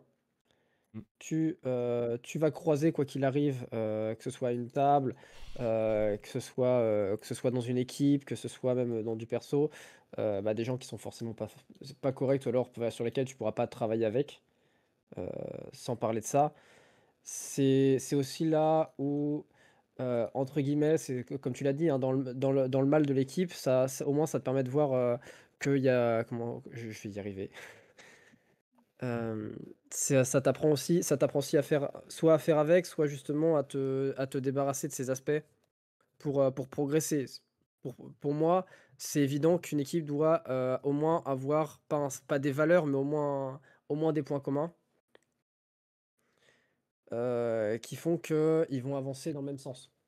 Je peux comprendre que quand on est un joueur qui, on va dire, qu'on va pas qualifier d'isolé, mais qui a pas d'équipe ou qui commence tout simplement dans son coin, c'est compliqué de récupérer des. Ouais, je suis en impro la totale, c'est compliqué. Euh, Alors, de récupérer de la data et de pouvoir commencer à travailler correctement ses decks, ses choix, et etc. C'est ça que tu voulais dire. c'est ça, mais derrière, en même temps, si tu es dans une équipe qui est, comment dire, qui est derrière, même pas au point ou ce genre de choses, derrière, ça va pas t'handicaper, mais ça peut complètement faire un effet inverse qui est contre-performant. Ah, en fait, le truc, c'est qu'à un moment donné, tu dois croire en tes capacités personnelles, parce que à un moment donné, si tu as été choisi pour rentrer dans une équipe, c'est que tu as une certaine valeur aux yeux de ton équipe, donc c'est que ton avis doit avoir une Bien sûr. importance, et te reposer entièrement sur ton équipe peut pas être quelque chose qui est bon, tu vois. Pour ce qui est des qualités humaines, à un moment donné, tu peux aussi ne plus t'entendre avec des gens, tu vois. Et t'as aussi des gens qui changent de parcours de vie, de profil de vie, et donc du coup, bah, t'arrives à des moments où tu peux juste aussi ne plus t'entendre avec une personne parce que la personne a changé simplement en 1 ou 2 ans, et c'est pas un problème, tu vois, dans certains cas. Le truc, c'est que je pense qu'une équipe a besoin d'énormément de transparence, que ce soit sur on va dire, ce qui peut t'arriver dans le personnel, dans le sens où tu peux dire à quelqu'un, bah écoute, en ce moment c'est un peu chaud, je préfère rester un petit peu en retrait parce que je vais enculer tout le monde si on me parle mal, tu vois, ou ce genre de choses qui sont en vrai de la communication dans un groupe. Et aujourd'hui, si tu n'as pas de communication dans ton groupe, tu peux très très vite te retrouver sur des situations qui s'enveniment très rapidement et qui, avec des non-dits, grossissent, grossissent, grossissent, et le jour où ça pète, bah t'as une partie du projet qui explose avec, tu vois. Et ça, c'est toute la dangerosité, on va dire, des équipes aujourd'hui. Soit parce que tu as des gens qui se sentent surchargés dû au fait que bah, tu attends un certain rôle de leur part et que le rôle n'étant pas rempli, bah, tu vas leur incommoder la faute, sauf que bah, eux, ils vont pas l'avoir vécu comme ça, etc. etc. Et en fait, le problème d'une équipe, c'est que la répartition des rôles en amont, faut qu'elle soit très claire, et faut qu'aussi l'objectif de la team soit aussi très clair d'entrée de jeu, tu vois. Parce que si tu ne te décides pas à dire, bon bah voilà, là on a un groupe de potes, on joue ensemble, s'il y a du résultat, tant mieux, s'il n'y a pas de résultat, tant pis, le but c'est de s'amuser. Objectif, il est clair, tu vois. Si t'as pas d'objectif, c'est pas grave. Si tu n'atteins pas ça, c'est pas grave, tu t'en fous, c'est pas ce que tu cherches à faire. Par contre, si tu te dis, bah écoutez, on a un groupe de potes, on cherche à bosser correctement, et que t'en as un qui est tout le temps là en train de faire le con et à dire, bon les gars, j'ai trouvé le nouveau goût, on va jouer Alistair Dino, sauf que t'es en Big 2025, bon t'as envie de lui dire, écoute frérot, t'es gentil, t'es mignon, c'est pas ce qu'on a envie de faire. Et tu vois, c'est aussi une problématique qui peut se créer dans les équipes, c'est que bah, à un moment donné, il faut recadrer des gens, et dans des groupes de potes, bah, c'est compliqué. Tu vois. Enfin, aller voir ton pote et lui dire, écoute frérot, tu fais de la merde, c'est pas ce qu'on veut, alors que c'est ton pote, tu vois, ça peut être compliqué, surtout pour un jeu qui se veut être une passion. Complètement. Mais c'est aussi pour ça que on en discutait aussi. Enfin, vous en discutiez dans la première partie avec la personne qui était avec Scar de mémoire, qui était avant moi.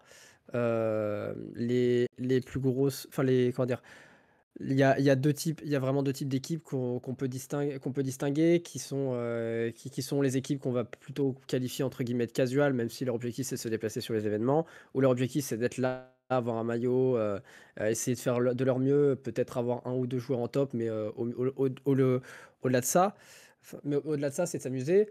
Derrière, tu as aussi les équipes qu'on va plus qualifier de compétitifs, où leur objectif c'est vraiment d'essayer d'apporter la majorité de leurs joueurs en top, travailler dans cette optique et tout faire, quitte à mettre un peu, pas de l'affect de côté, mais au moins en tout cas suffisamment pour pouvoir bah, comment dire, recadrer la personne s'il y a un problème. Et, Et dans cette configuration, c'est sûr qu'il faut que ce soit, je pense, comme tu l'as dit, clarifié avant, que, au moment de créer le projet, au moment de l'intégrer, que tout le monde soit d'accord pour se dire: «Bah, notre objectif, c'est sincèrement d'aller chercher du résultat. Pour ça, va falloir que tout le monde y donne du sien et bah, s'investissent comme ils l'entendent», hein.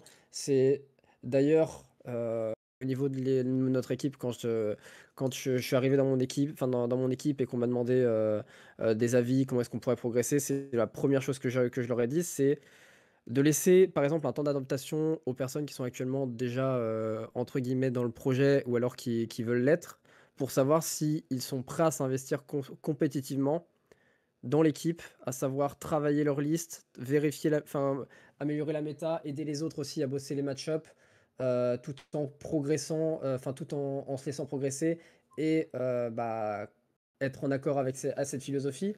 Ce qui ne correspond pas à tout le monde ou tous les joueurs, hein. Il y a beaucoup de joueurs qui juste soit commencent depuis peu de temps et veulent juste soit reprendre du jeu ou même juste avoir un groupe de potes, pour pouvoir se retrouver au bar à la fin de l'événement, tu vois? Mais c'est pour ça il faut aussi pouvoir détacher juste cette partie pour pouvoir, faire progresser tout le monde. Si tu as la moitié de l'équipe qui tire vers le haut et l'autre qui tire vers le bas, forcément qu'à un moment, ces voies exploser. Mais est-ce qu'au final, heu, globalement, comment expliquer ça?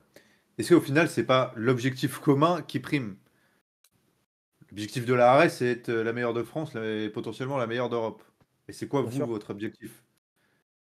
C'est L'objectif de de l'équipe, ça a été c'est d'avant tout de progresser, c'est de progresser, de dépasser le stade entre guillemets «du casual». On a des joueurs avec un bon potentiel qui viennent tout simplement, de se dire: «Cette année, je veux m'investir sincèrement dans le compétitif». L'objectif pour nous de cette équipe, c'est de regrouper des joueurs, soit de cet acabit, soit d'un acabit qui vont justement être, un peu plus expérimentés, un peu plus expérimentés pour pouvoir faire progresser ces joueurs. L'objectif, c'est que on puisse décrocher un maximum de résultats. On n'a pas on n'a pas la prétention de dépasser des équipes pour l'instant comme la RES ou ce genre de choses. L'équipe est encore à un début de projet, on se cherche aussi sur pas mal d'aspects. Mais l'idée à terme, et ça tout le monde en était conscient, c'est de travailler ensemble pour pouvoir devenir les meilleures versions de nous-mêmes en tant que duellistes. OK. Mais du coup, ça ne répond pas à la question de c'est quoi progresser dans Yu-Gi-Oh? C'est quoi l'objectif? Parce que progresser dans Yu-Gi-Oh, techniquement, la ARS, elle le fait. Elle essaye de le faire tous les jours aussi. Bien sûr. Donc en fait, progresser dans Yu-Gi-Oh, c'est vague. En fait, il faut se dire un objectif. C'est quoi mon objectif? C'est de dire j'ai envie de top à un WCQ, j'ai envie de top à un major type YCS, CDF, etc. Quand on dit top, évidemment, c'est pas top 8, hein, parce que top 8, ça reste quand même un Non, non, non, cercle bien sûr. très fermé maintenant, mais au moins 64, etc. Tu vois. Se donner un objectif déjà d'équipe, mais aussi personnel. C'est pas parce que l'objectif de l'équipe c'est ça que forcément le tien c'est ça. Quand moi je suis allé au CDF cette année, mon objectif c'était de vloguer. Mais si je pouvais faire un J2, bah, j'aurais été content, tu vois. Mais en vrai, je me suis investi un mois avant. Et pour dire que je me suis investi, j'ai joué un deck vite fait. Au final, Vince m'a cassé la gueule sur son stream pour au final me dire tu joues avec Raizil. J'ai fait oui, monsieur. Voilà. Et j'ai joué Raizil 4 jours avant le CDF et je connaissais la moitié de mes cartes. Mais Mais Bien sûr. c'est mon objectif à moi, c'était de faire ça. Mais en fait, progresser dans Yu-Gi-Oh, c'est trop vague de se dire ça. Quand tu veux être compétitif. en fait, aujourd'hui, tu as des outils qui te permettent de mettre en place des échelles on va dire, d'objectifs qui sont assez faciles. euh, Dans le sens où typiquement, les points pour les Worlds, tu vois, c'est un bel indicateur. Dans le sens où tu peux te dire, bon bah voilà, en tant qu'équipe, aujourd'hui, si on cumule les points de tout le monde, est-ce qu'on pourrait pas se dire, bah tiens, on va chercher à atteindre 150 points, 200 points, et te dire, bon bah voilà, ça peut être un bon premier pas, parce que atteindre 200 points, aujourd'hui, c'est pas si compliqué, ça te demande de faire des X2 à des tournois, ça te demande de mettre en place, on va dire, des méthodos, de te dire, bon bah voilà, l'objectif de l'équipe, ça va être de venir faire tant de résultats, mais ça peut être aussi de se dire, bon bah voilà, dans un premier temps, on arrive à mettre en place une séance de train toutes les semaines, et que on ait au moins 5 joueurs qui soient là toutes les semaines, tu vois. Et de fil en aiguille, en Ouais. fait, ces nouvelles équipes, en fait, vous êtes un peu l'avenir du jeu, parce que c'est par le biais de petites équipes, on va dire, je suis désolé d'utiliser ce terme, hein, c'est un peu péjoratif, Non, mais c'est parfaitement utilisé. c'est par le biais de petites équipes que bah, tu peux découvrir les pépites de demain, tu vois. Je pense notamment à la NZ Arc l'année dernière, qui avait un joueur qui s'appelait Smiley Beltou, de mémoire. C'est ça Oui. son nom de famille. Euh, qui est un excellent joueur, qui, moi, pour le coup, pour l'avoir affronté et pour qu'il ait joué contre certains joueurs de la RS, j'avais eu de très très bons retours, tu vois. Bah, en fait, le fait d'avoir un groupe de playtest, d'avoir commencé à travailler un peu avec eux et d'avoir mis en avant des joueurs, fait que bah, tu as des profils qui se mettent en lumière comme ça, un petit peu à droite, à gauche. Et c'est grâce à ces équipes-là, à ces premiers pas, on va dire, que bah, tu peux créer des gens à mettre en lumière et les gros profils de demain. Donc, mine de rien, certes, les grosses équipes ont un rôle de faire avancer le jeu, la communauté overall, mais le but des petites équipes, c'est surtout de dénicher les profils, de commencer à introduire, on va dire, une méthodologie de travail sur des gens qui peuvent se dire, bon bah vas-y, demain, si Yu-Gi-Oh, ça peut se jouer plus compétitivement ou ça peut être quelque chose de plus, on va dire, professionnel, bah j'ai envie d'avoir déjà les premiers rouages, tu vois. Et je pense que le rôle des petites équipes aujourd'hui, c'est surtout ça, tu vois. Ouais, non, compréhensible. De toute façon, le Yu-Gi-Oh! Se résume pas à 3 équipes par pays, hein, derrière chaque résultat, tu as des dizaines, tu des dizaines, voire enfin, j'ai dit des dizaines, mais même des milliers de joueurs qui littéralement, bah, se la donnent, se pointent en double sécu, font les déplacements quotidiens. C'est derrière, ça reste des dizaines d'histoires qui s'écrivent, hein, pas peut-être pas à l'échelle des équipes qu'on va qualifier leader, je pense BCP, Ares, Royalty, mais derrière, ça reste quand même des joueurs qui vont progresser et qui sait peut-être demain même aller chercher des titres enfin, champion de France. Je prends l'exemple de. Alors, je vais dire une énorme connerie parce que je pense que je connais pas assez le coin, mais si je prends par exemple Damien Vallard, il ne fait pas partie d'une des 3 plus grosses équipes de France, à ma Non, connaissance. du tout. Euh, pour- Pourtant, il a quand même réussi à faire un résultat, en tout cas, qui est exceptionnel, qui est champion de France et même aller au World, hein. Ouais. Mais c'est pour ça que alors j'aurais aimé aujourd'hui avoir quelqu'un qui ne soit pas partisan d'une team pour pouvoir donner son avis on va dire, d'outsider, tu vois. Malheureusement, j'ai pas réussi à avoir de profil comme ça avec nous aujourd'hui. Mais aujourd'hui, être dans une équipe, ça te donne juste des ressources en plus. Mais ces ressources, elles sont à portée de main si tu es un joueur solitaire. Et Damien, je pense que c'est un joueur qui avait un cercle de playtest qui est très très bon de base, tu vois. Et en fait, son groupe d'amis est ce qu'on peut appeler une team, tu vois. Après, il y a D'accord? team et groupe de test, voilà. Tu vois, le chat, on retombe sur nos pattes ensemble. Euh, mais je pense que une team, c'est juste un groupe de potes qui est plus organisé et qui peut t'apporter, Oui. on va dire, une structure, qui peut peut-être t'apporter des méthodes que t'as pas, qui peut t'apporter des outils que t'as pas, qui peut t'apporter pas mal de choses en fait que sur lesquelles tu ne vas pas forcément penser dans ton groupe de tests perso. Et t'as des profils qui font qui gagnent des majors sans avoir d'équipe. Le dernier qui avait gagné un France avant Damien sans être en équipe, c'était Tristan en 2018 quand il jouait sans Salah. Qui l'avait gagné alors qu'il n'avait pas d'équipe. Et quand tu regardes les gens qu'il y avait avant, bah, alors des équipes non, des groupes de playtest oui, parce que de mémoire quand Neftis, Léo, Servietski, donc 2014, 2015, 2016 gagnent leur France, je suis pas sûr qu'il y ait d'équipe à ce moment-là qui existe et que ce soit plus un groupe de playtest de joueurs qui jouent ensemble, tu vois.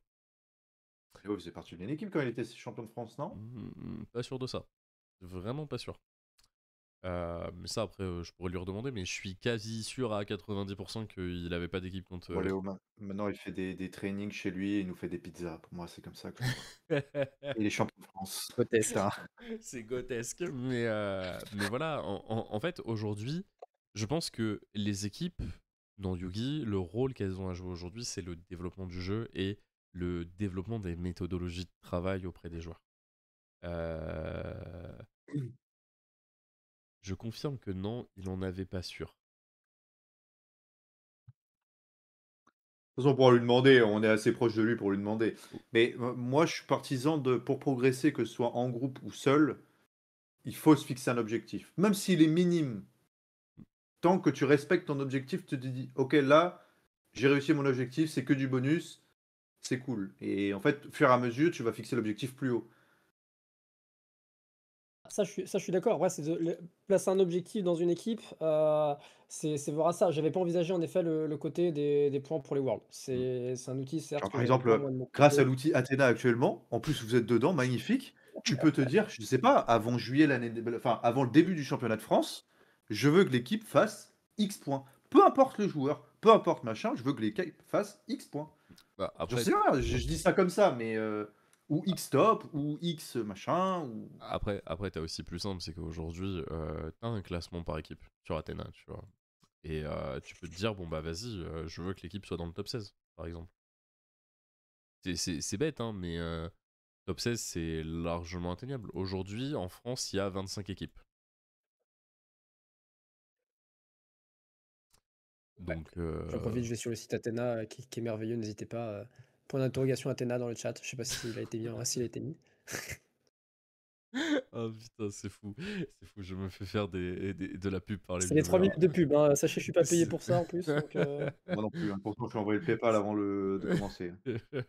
Non mais voilà, aujourd'hui il y a des outils qui permettent aux équipes de créer des objectifs et surtout de créer de la structure. Je pense que ton projet, un projet ne peut fonctionner que s'il a de la structure et s'il a une ambition commune. Si tu as déjà ces deux préceptes-là, c'est une bonne chose. Derrière, il faut pas oublier qu'une équipe peut se casser la gueule. Et si ça se casse la gueule, c'est pas grave. Genre vraiment, c'est pas grave. Faut juste faire en sorte que ça se casse la gueule de la façon la plus propre possible et d'éviter de briser des bien sûr. amitiés on va dire dans le process. Ça arrivera. Et t'as des joueurs aujourd'hui qui font partie d'équipes qui sont aussi bons parce que leur dernière équipe se sont plantés. Euh, Ok, Rafiki. Putain. Lui, quand on parle de lui, il est pas là. Quand on parle pas de lui, par contre, il est là. Genre, c'est terrifiant. Léo, quand t'as gagné ton France, t'avais une équipe ou pas? Non. Merci, Léo. Putain, attendez, Il est reparti. il met du temps à trouver les touches sur son clavier. Genre, Papy Léo, faut pas trop le brusquer. Ouais, en plus, 100%, il est reparti. Genre, 100%. genre, il vient, il met sa balle, il repart. Enfin voilà, c'est vrai qu'aujourd'hui, bon bah, le rôle des équipes dans Yugi, je pense qu'il est prédéfini. C'est en fonction de la taille et de l'objectif que tu peux définir le rôle et ce que tu dois accomplir avec ton équipe. Il y a des gens qui réussiront à atteindre de grandes choses si, on va dire, si les moyens sont mis. Est-ce qu'aujourd'hui le jeu doit évoluer vers quelque chose de plus professionnel? J'en ai aucune idée. Est-ce que c'est ce qu'on a envie de voir aussi pour Yugi? J'en ai aucune idée. Mais ce qui est sûr, c'est que je pense que les équipes, à un moment donné, devront être reconnues par l'éditeur, que ce soit Konami ou que ce soit organiser des choses avec des structures nationales. Typiquement, peut-être organiser des trucs avec Brieflip, j'en ai aucune idée.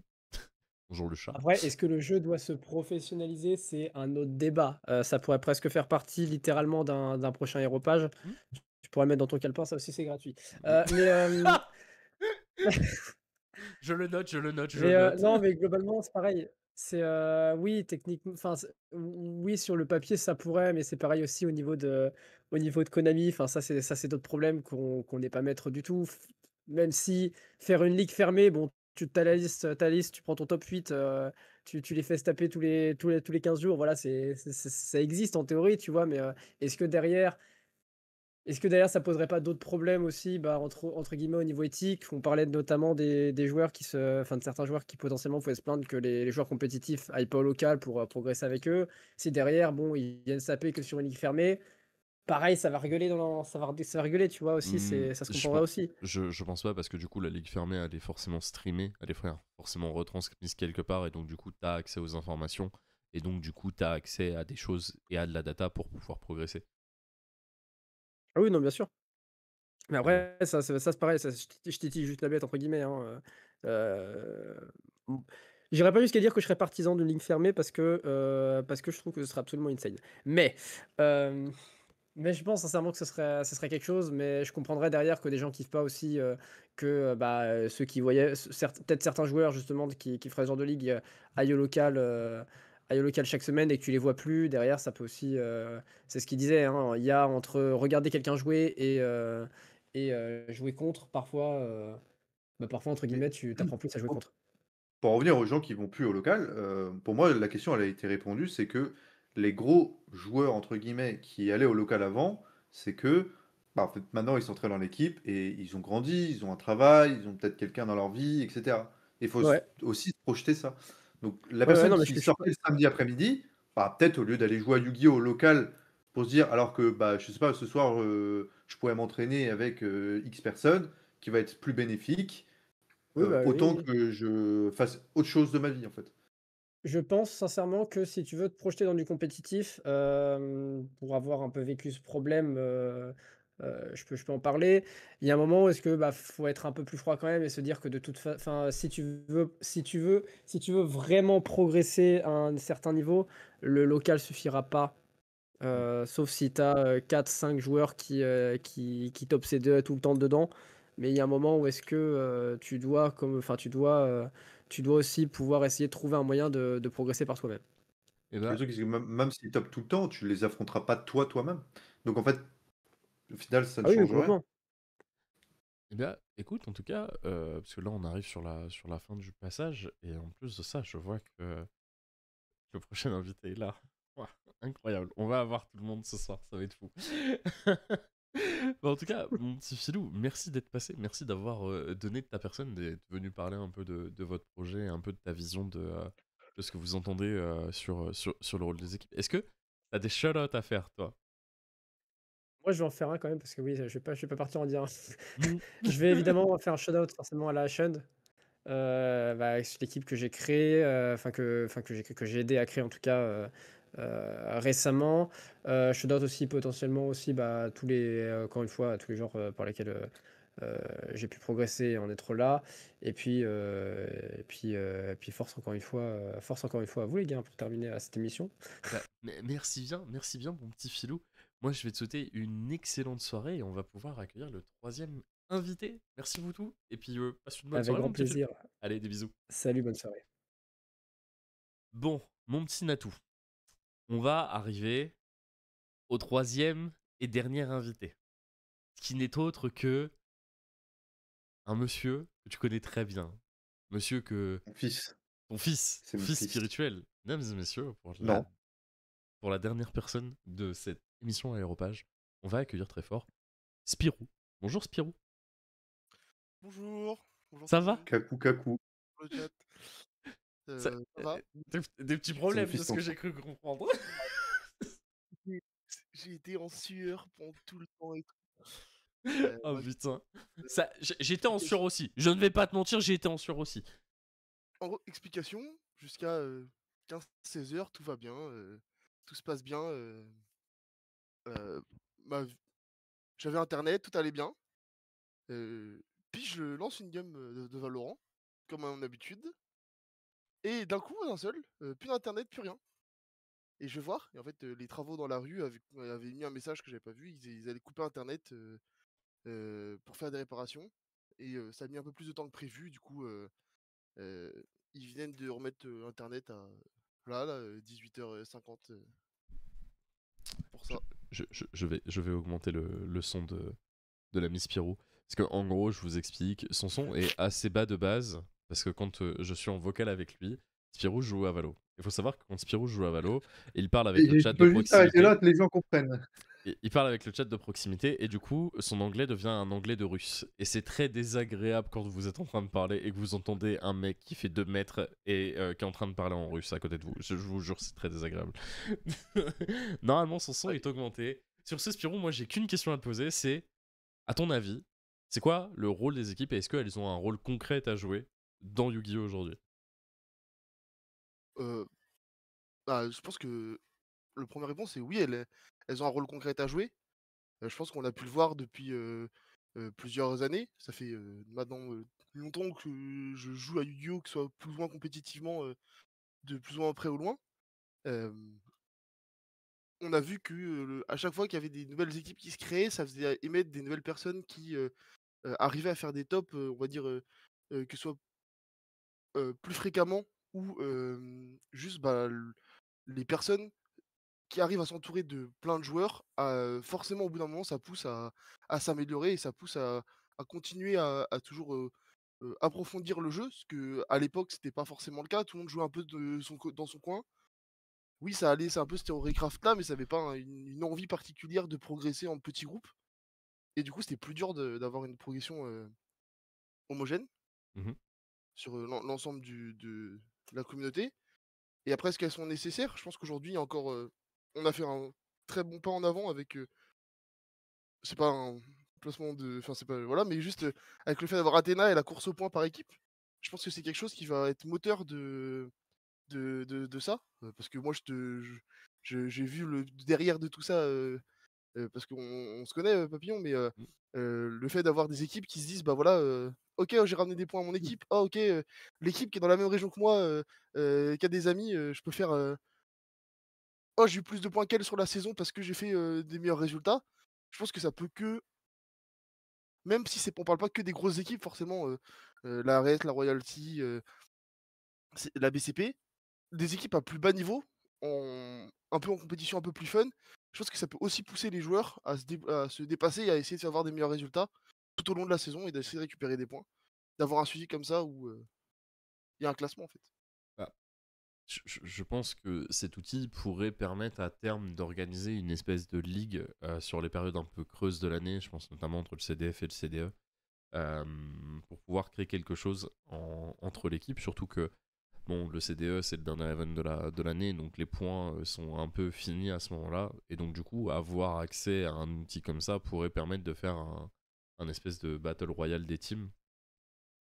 Euh, et en plus de ça, c'est clair que bon bah voilà, si t'as deux équipes qui sont de la même région, tu peux créer des espèces de classicos ou des espèces de rivalités entre que ce soit le 7 et le 8e, le 10 et le 15e. Tu peux avoir des. En fait, tu as plein de choses qui peuvent se créer avec ça, et je pense que les équipes, sachant qu'il y en a absolument partout en France, là aujourd'hui sur Athéna, on a 25 teams enregistrés, je crois que c'est ce que je disais tout à l'heure. Ça veut dire que, bah, les gars, il y a 25 groupes de potes répartis partout en France qui cherchent à développer le jeu. Et je pense que les teams ont vraiment un rôle à jouer dans le développement du jeu, que ce soit auprès des nouveaux qui rentrent, que ce soit auprès de l'image que tu cherches à véhiculer du jeu, que ce soit dans dans le putain, dans le développement des informations aussi que tu vas donner aux nouveaux joueurs, parce que bah toi t'es dans des groupes, tu fais partie de ces choses, donc pouvoir donner de l'information aux nouveaux joueurs qui commencent et pouvoir dire bon bah ça c'est mon petit, c'est mon padawan, c'est quelque chose qui a été très très fait pendant un moment, et je trouve qu'aujourd'hui on l'a de moins en moins, sauf côté Paris, parce que bah Paris il y a des plus gros viviers de joueurs, etc. Euh, mais je pense que les équipes ont un devoir de transmission et de donner le goût du jeu. Et en plus de ça, bah, arriver dans ton local, te dire ah bah j'ai une team, je peux les suivre, je peux les supporter. Je pense qu'à terme, ça peut vraiment être un truc de fou. Et je pense que c'est le rôle des équipes de demain, ce truc-là, tu vois. Bah, moi je sais que, j'ai eu cette chose-là quand j'ai commencé le jeu, tu d'avoir, une team qui m'apprend à jouer, compétitivement, même Mm. si c'était pas, la meilleure équipe française, c'est comme ça que j'ai appris à jouer, c'est que C'était qui parce que l'équipe? les gens c'était la Card Advantage à Ah, l'époque. parce que je voulais te poser la question, est-ce que la DAC est une équipe? Mais bon, c'était pas la réponse que tu m'as apportée, donc bon, ça va. Non, non, bah, ça c'est voilà, mais je à l'époque, la CA, c'est eux qui m'ont un peu heu, appris, on va dire, les rudiments de comment, construire un deck, comment jouer au jeu et c'est vrai que, bah, t'élèves un point. Moi, je sais que, étant donné qu'on est proche de la DAC et proche de la RES, je l'ai vu. Le fait d'avoir une équipe comme la RES qui se monte avec des joueurs qui avaient une possibilité d'y accéder s'ils font des bons résultats, euh, d'apporter un cadre d'entraînement, parce qu'on connaît, en tout cas que je vois de mes propres yeux, euh, forcément, ça force une rigueur de travail, comment dire, tu n'es plus obligé de passer 15 heures à théorie-craft quelque chose, quand dans ton équipe, il y a quelque chose, il y a des gens qui le font pour toi, et du coup, tu te retrouves à avoir un travail qui est plus digeste à travailler, et on te demande juste, entre guillemets, d'apprendre tes mécaniques et d'apprendre le format du jeu. Et, et après, on en arrive sur des équipes qui ont un niveau quand même au-dessus d'une équipe lambda. Mais en fait, tout ce que toutes les équipes, entre guillemets, font plus ou moins, c'est que chaque personne apporte sa pierre à l'édifice leurs connaissances. Et c'est vrai que il n'y a pas un monde où c'est pas bénéfique pour le jeu d'avoir des équipes comme ça qui se poussent elles-mêmes à être la meilleure juste par pur ego, en fait. Bah, en fait, ce que je trouve très cool, moi, avec le projet qu'on a eu avec la ARES, c'est que. Alors, peut-être c'est une coïncidence, hein, je veux pas me jeter des fleurs là-dessus parce que j'en ai pas la moindre preuve à 100%, mais je pense très sincèrement que l'arrivée de la ARES dans le compétitif, surtout qu'on est arrivé en même moment à peu près que la Royalty, le fait qu'il y ait eu une espèce de rivalité qui se lance entre ces deux équipes et que la BCP soit un peu en déclin à ce moment-là, et qu'aujourd'hui, bah, la BCP elle repart, t'as l'arrivée de la OG Snow, t'as la remontée aussi de la TFL, t'as des équipes comme la Odyssey, là c'est la première à laquelle je pense parce que j'en parlais tout à l'heure, qui se créent et qui reviennent sur des équipes avec des vraies volontés d'aller chercher du top, d'aller chercher du résultat. Bah, tu te dis que peut-être la création de ce projet a motivé des gens à se dire bah vas-y, si eux ils l'ont fait, pourquoi nous on peut pas le faire quoi. Et je trouve que c'est aussi des choses qui sont super importantes parce que à l'époque du classico de la BCP et de la TFL, c'est aussi ce qui a pu donner envie aux gens de créer des équipes et de dire moi mon objectif c'est d'être meilleur que eux. Et si aujourd'hui on arrive à créer ce genre de choses et ce genre d'envie chez des nouveaux groupes qui se forment, bah nous en fait on remplit notre objectif parce que tu améliores le niveau français indirectement, tu améliores aussi les gens qui ont envie de bosser, tu améliores le fait que des gens aient envie de se donner les moyens de se dire bah vas-y, ce jeu peut être quelque chose d'intéressant si on se bute au jeu, et peut-être qu'à terme tu vois tu peux avoir un vrai circuit compétitif qui se crée et peut-être avoir je sais pas, j'irais peut-être pas jusqu'à dire des ligues telles la LFL, la LEC et ce genre de merde, mais peut-être qu'on peut avoir des trucs qui peuvent être vraiment très intéressants à terme. Ouais, bah, c'est pareil, c'est toujours volonté créateur de contenu. Mais Hmm. enfin, si un jour c'est push par je sais pas quel créateur de contenu qui dit bah ouais voilà, on vous a vu je sais pas genre la barbecue cup de ses genoux, Hmm. mais c'est un autre créateur de contenu qui dit bah voilà je prends les meilleures équipes, on fait des 3v3 avec des membres de chaque équipe, comme on avait pu faire. Alors c'était sur la chaîne de Raiden par la Météor. Ils nous avaient invité à faire ça l'été dernier, on avait fait un 3v3 d'équipe. C'était trop bien en fait, t'affrontes des gens que tu rencontres en event, mais là juste on était en remote, il y avait que c'était forcément super sain et c'était trop cool quoi. Genre Mais c'est des choses qui, si aujourd'hui Yugi arrive à se démocratiser et on va dire à créer une médiatisation autour de ça, bah, peut-être que c'est des projets qui peuvent voir le jour parce que là aujourd'hui on est obligé de le faire en remote parce qu'il n'y a pas d'argent qui circule dans le jeu. Mais le jour où tu as un petit peu d'argent qui circule et où tu peux avoir des projets qui vont te coûter, je sais pas, 15, 20, 25 000 balles et que tu peux faire venir tout le monde, ça peut être des trucs de fou de mettre ça en avant et d'avoir une grosse médiatisation autour de ça. mm, T'en penses quoi, mon atout, toi? Ligue fermée, je suis contre, mais Ah ouais? en fait, je trouve ça débile. Imagine, ok, bon là, on passe du principe que tu prends les 8 meilleures équipes actuellement. Donc, tu as Royalty, Ares, BCP, OG Snow, TFL, Gadget, Odyssey, Phantom. Voilà, c'est les 8 équipes qui ont le plus de points actuellement. Mhm. Donc, une ligue fermée, en fait, demain, Datecard qui devient enfin une équipe compétitive et qui arrête de vendre des cartes parce qu'on ne sait pas pourquoi vendre des cartes, ça sert à quoi. Enfin, n'importe quoi. Demain, la DTK devient une équipe compétitive, bah, ne peut pas rentrer dans cette ligue. et j'ai débranché mon casque, donc je n'aurai pas la réponse à cette question. Voilà. Alors, on va attendre qu'il rebranche son casque, mais Voilà. je pense en fait ça marche un petit peu comme tout, tu vois. Tu peux avoir des ligues, on va dire, de pays, genre type un peu LFL, tu vois, avec une ligue, en imaginant un petit peu plus tard, européenne, et en fait tu marches par qualification, tu vois, avec les Red Lanterns, donc le 7 et le 8 chaque année, bah ils descendent, ils sont dans une division secondaire, et les deux premiers de la division secondaire rentrent dans le top 8 des meilleures équipes, et à la fin tu peux peut-être envisager quelque chose comment dire, pour envoyer tes deux ou trois meilleures équipes se taper contre les deux ou trois meilleures équipes anglaises, allemandes, italiennes, etc., etc. Et je pense que ça peut être un Après, truc qui se met en place assez facilement, mais facilement, c'est un grand mot. Mais ça peut se mettre en place assez facilement. après, moi, je suis assez d'accord avec Nat, hein, le système de ligue fermée, je suis pas forcément pour.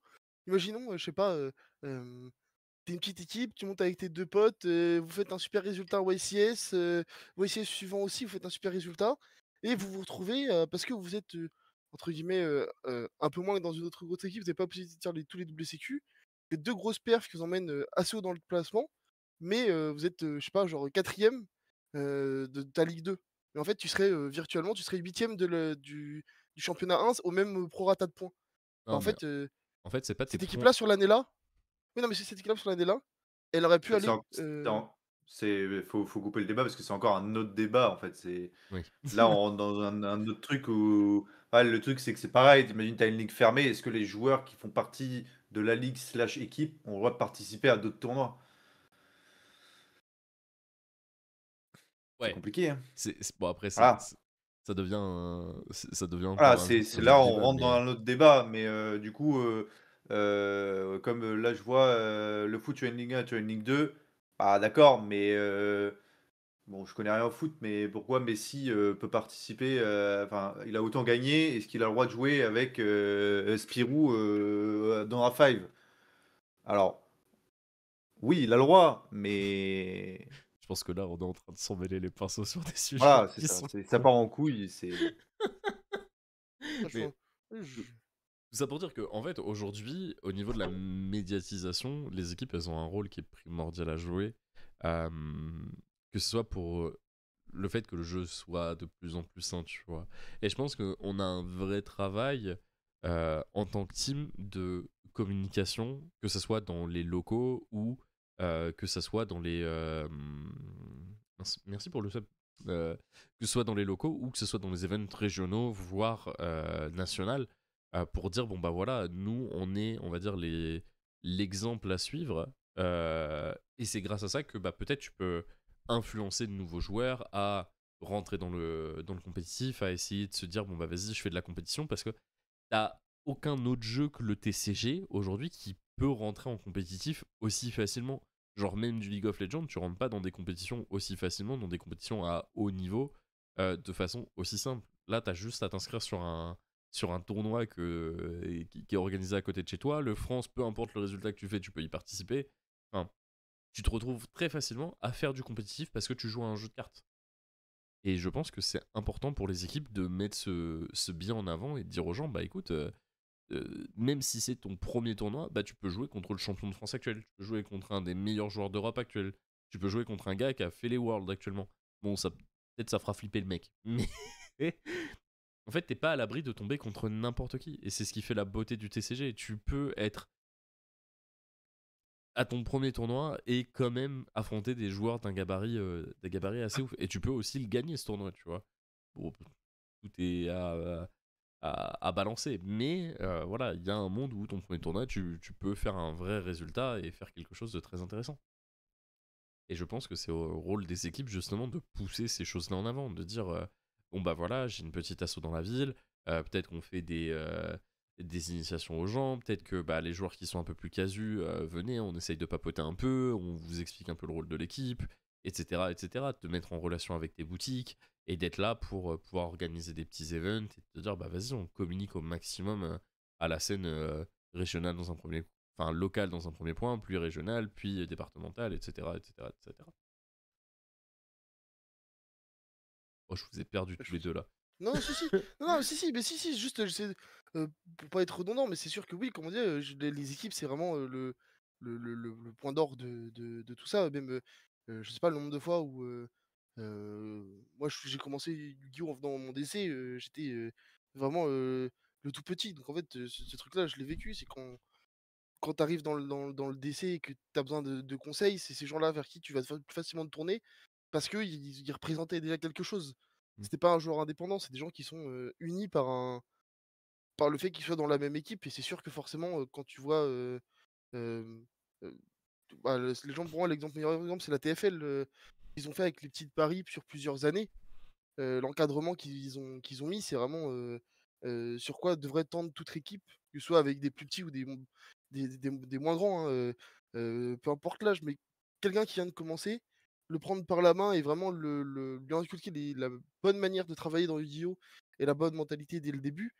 Si cette personne-là vient pour la performance et vient pour faire du compétitif, je pense qu'il n'y a pas mieux en fait. Parce que nous, c'est déjà entre guillemets, notre quotidien. Euh, Mm.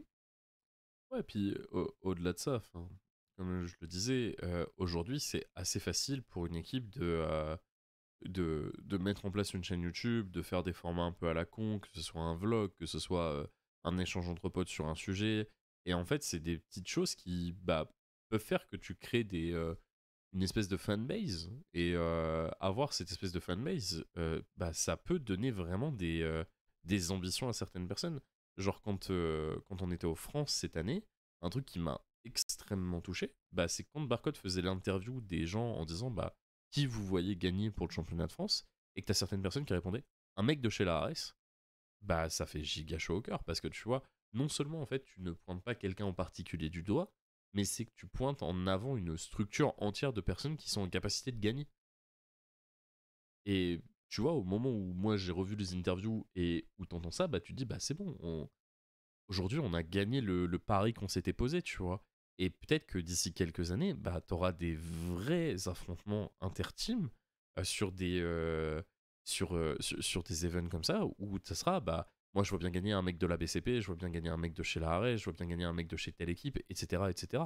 Et en fait, tu vas créer vraiment des espèces de petites fanbases. Et je pense que ça peut être très très cool, parce que on sait que Yugi c'est un jeu d'ego, et quand t'as deux équipes qui commencent à rentrer en ego l'une avec l'autre, euh, ça peut donner ses places à des trucs qui sont assez intéressants, voire pas du tout, mais ça peut vite partir en sgeg, et je trouve ça très très cool, quoi. Ouais, puis du coup, enfin, après, tout dépend de l'identité que tu veux donner à ton équipe. Mais si ton équipe, c'est juste de dire on prend les gens forts de la région, du coin du DC ou tout ça, Mhm. c'est un objectif pour les joueurs qui viennent au local de se dépasser, de peut-être un jour pouvoir être pris entre guillemets en essai parce que la personne s'est rapprochée du groupe de base de l'équipe, que il fait des bons résultats en tournoi, en WCQ, et que parce qu'il a fait une bonne saison et qu'il s'investit dans le jeu, pouvoir le prendre avec vous dans l'équipe. Et du coup, se retrouver avec quelqu'un qui, de base, est juste venu, il a vu, une équipe, déjà en place, et il s'est donné pour motivation de la rejoindre, même si c'est pas, les plus grosses équipes. Juste c'est une étape par une étape, et c'est comme ça que tu avances dans l'audio. Et force je pense qu'il y a ce truc-là d'avoir un peu l'envie de se dire, «Ah, j'ai envie de rejoindre une équipe». Je pense que si on demande à tout le monde, ou tous les gens qui ont créé une équipe, pourquoi ils ont créé une équipe, c'est parce que de base, il y avait cette envie-là du duo. Tout seul, c'est bien, à plusieurs, c'est vachement plus fun. Et du coup, il y a eu un mo il y a un moment où, si t'as pas d'équipe à côté de chez toi, tu crées une. Et si toi, tu as envie d'avoir une équipe, pourquoi les gens qui jouent avec toi dans le DC auraient pas envie de rejoindre cette équipe-là aussi, quoi? Ouais, totalement. Et puis c'est ce que j'expliquais juste avant avec Philou, mais les petites équipes en fait ont un rôle important pour permettre on va dire, aux profils de demain de pouvoir briller et d'avoir déjà un endroit où pouvoir s'installer, tu vois. D'avoir une méthode qui commence à se créer, d'avoir des gens avec qui tu peux bosser, d'avoir des gens avec qui tu peux te déplacer en tournoi pour payer un petit peu moins cher, parce que mine de rien, commencer à aller faire des tournois à droite à gauche tous les week-ends, ça peut te tabasser le portefeuille très vite, sauf que si tu y vas à 5, ton déplacement il te coûte pas le même prix. Donc c'est vrai que avoir une équipe en fait sous la main, ça te permet aussi de pouvoir te prêter des cartes, ça te permet de te déplacer à moins cher, ça te permet plein de choses, et ça te permet de faire briller des profils qui potentiellement sont des joueurs de demain. Et ça, je pense que c'est quelque chose que on va être amené à voir sur le futur.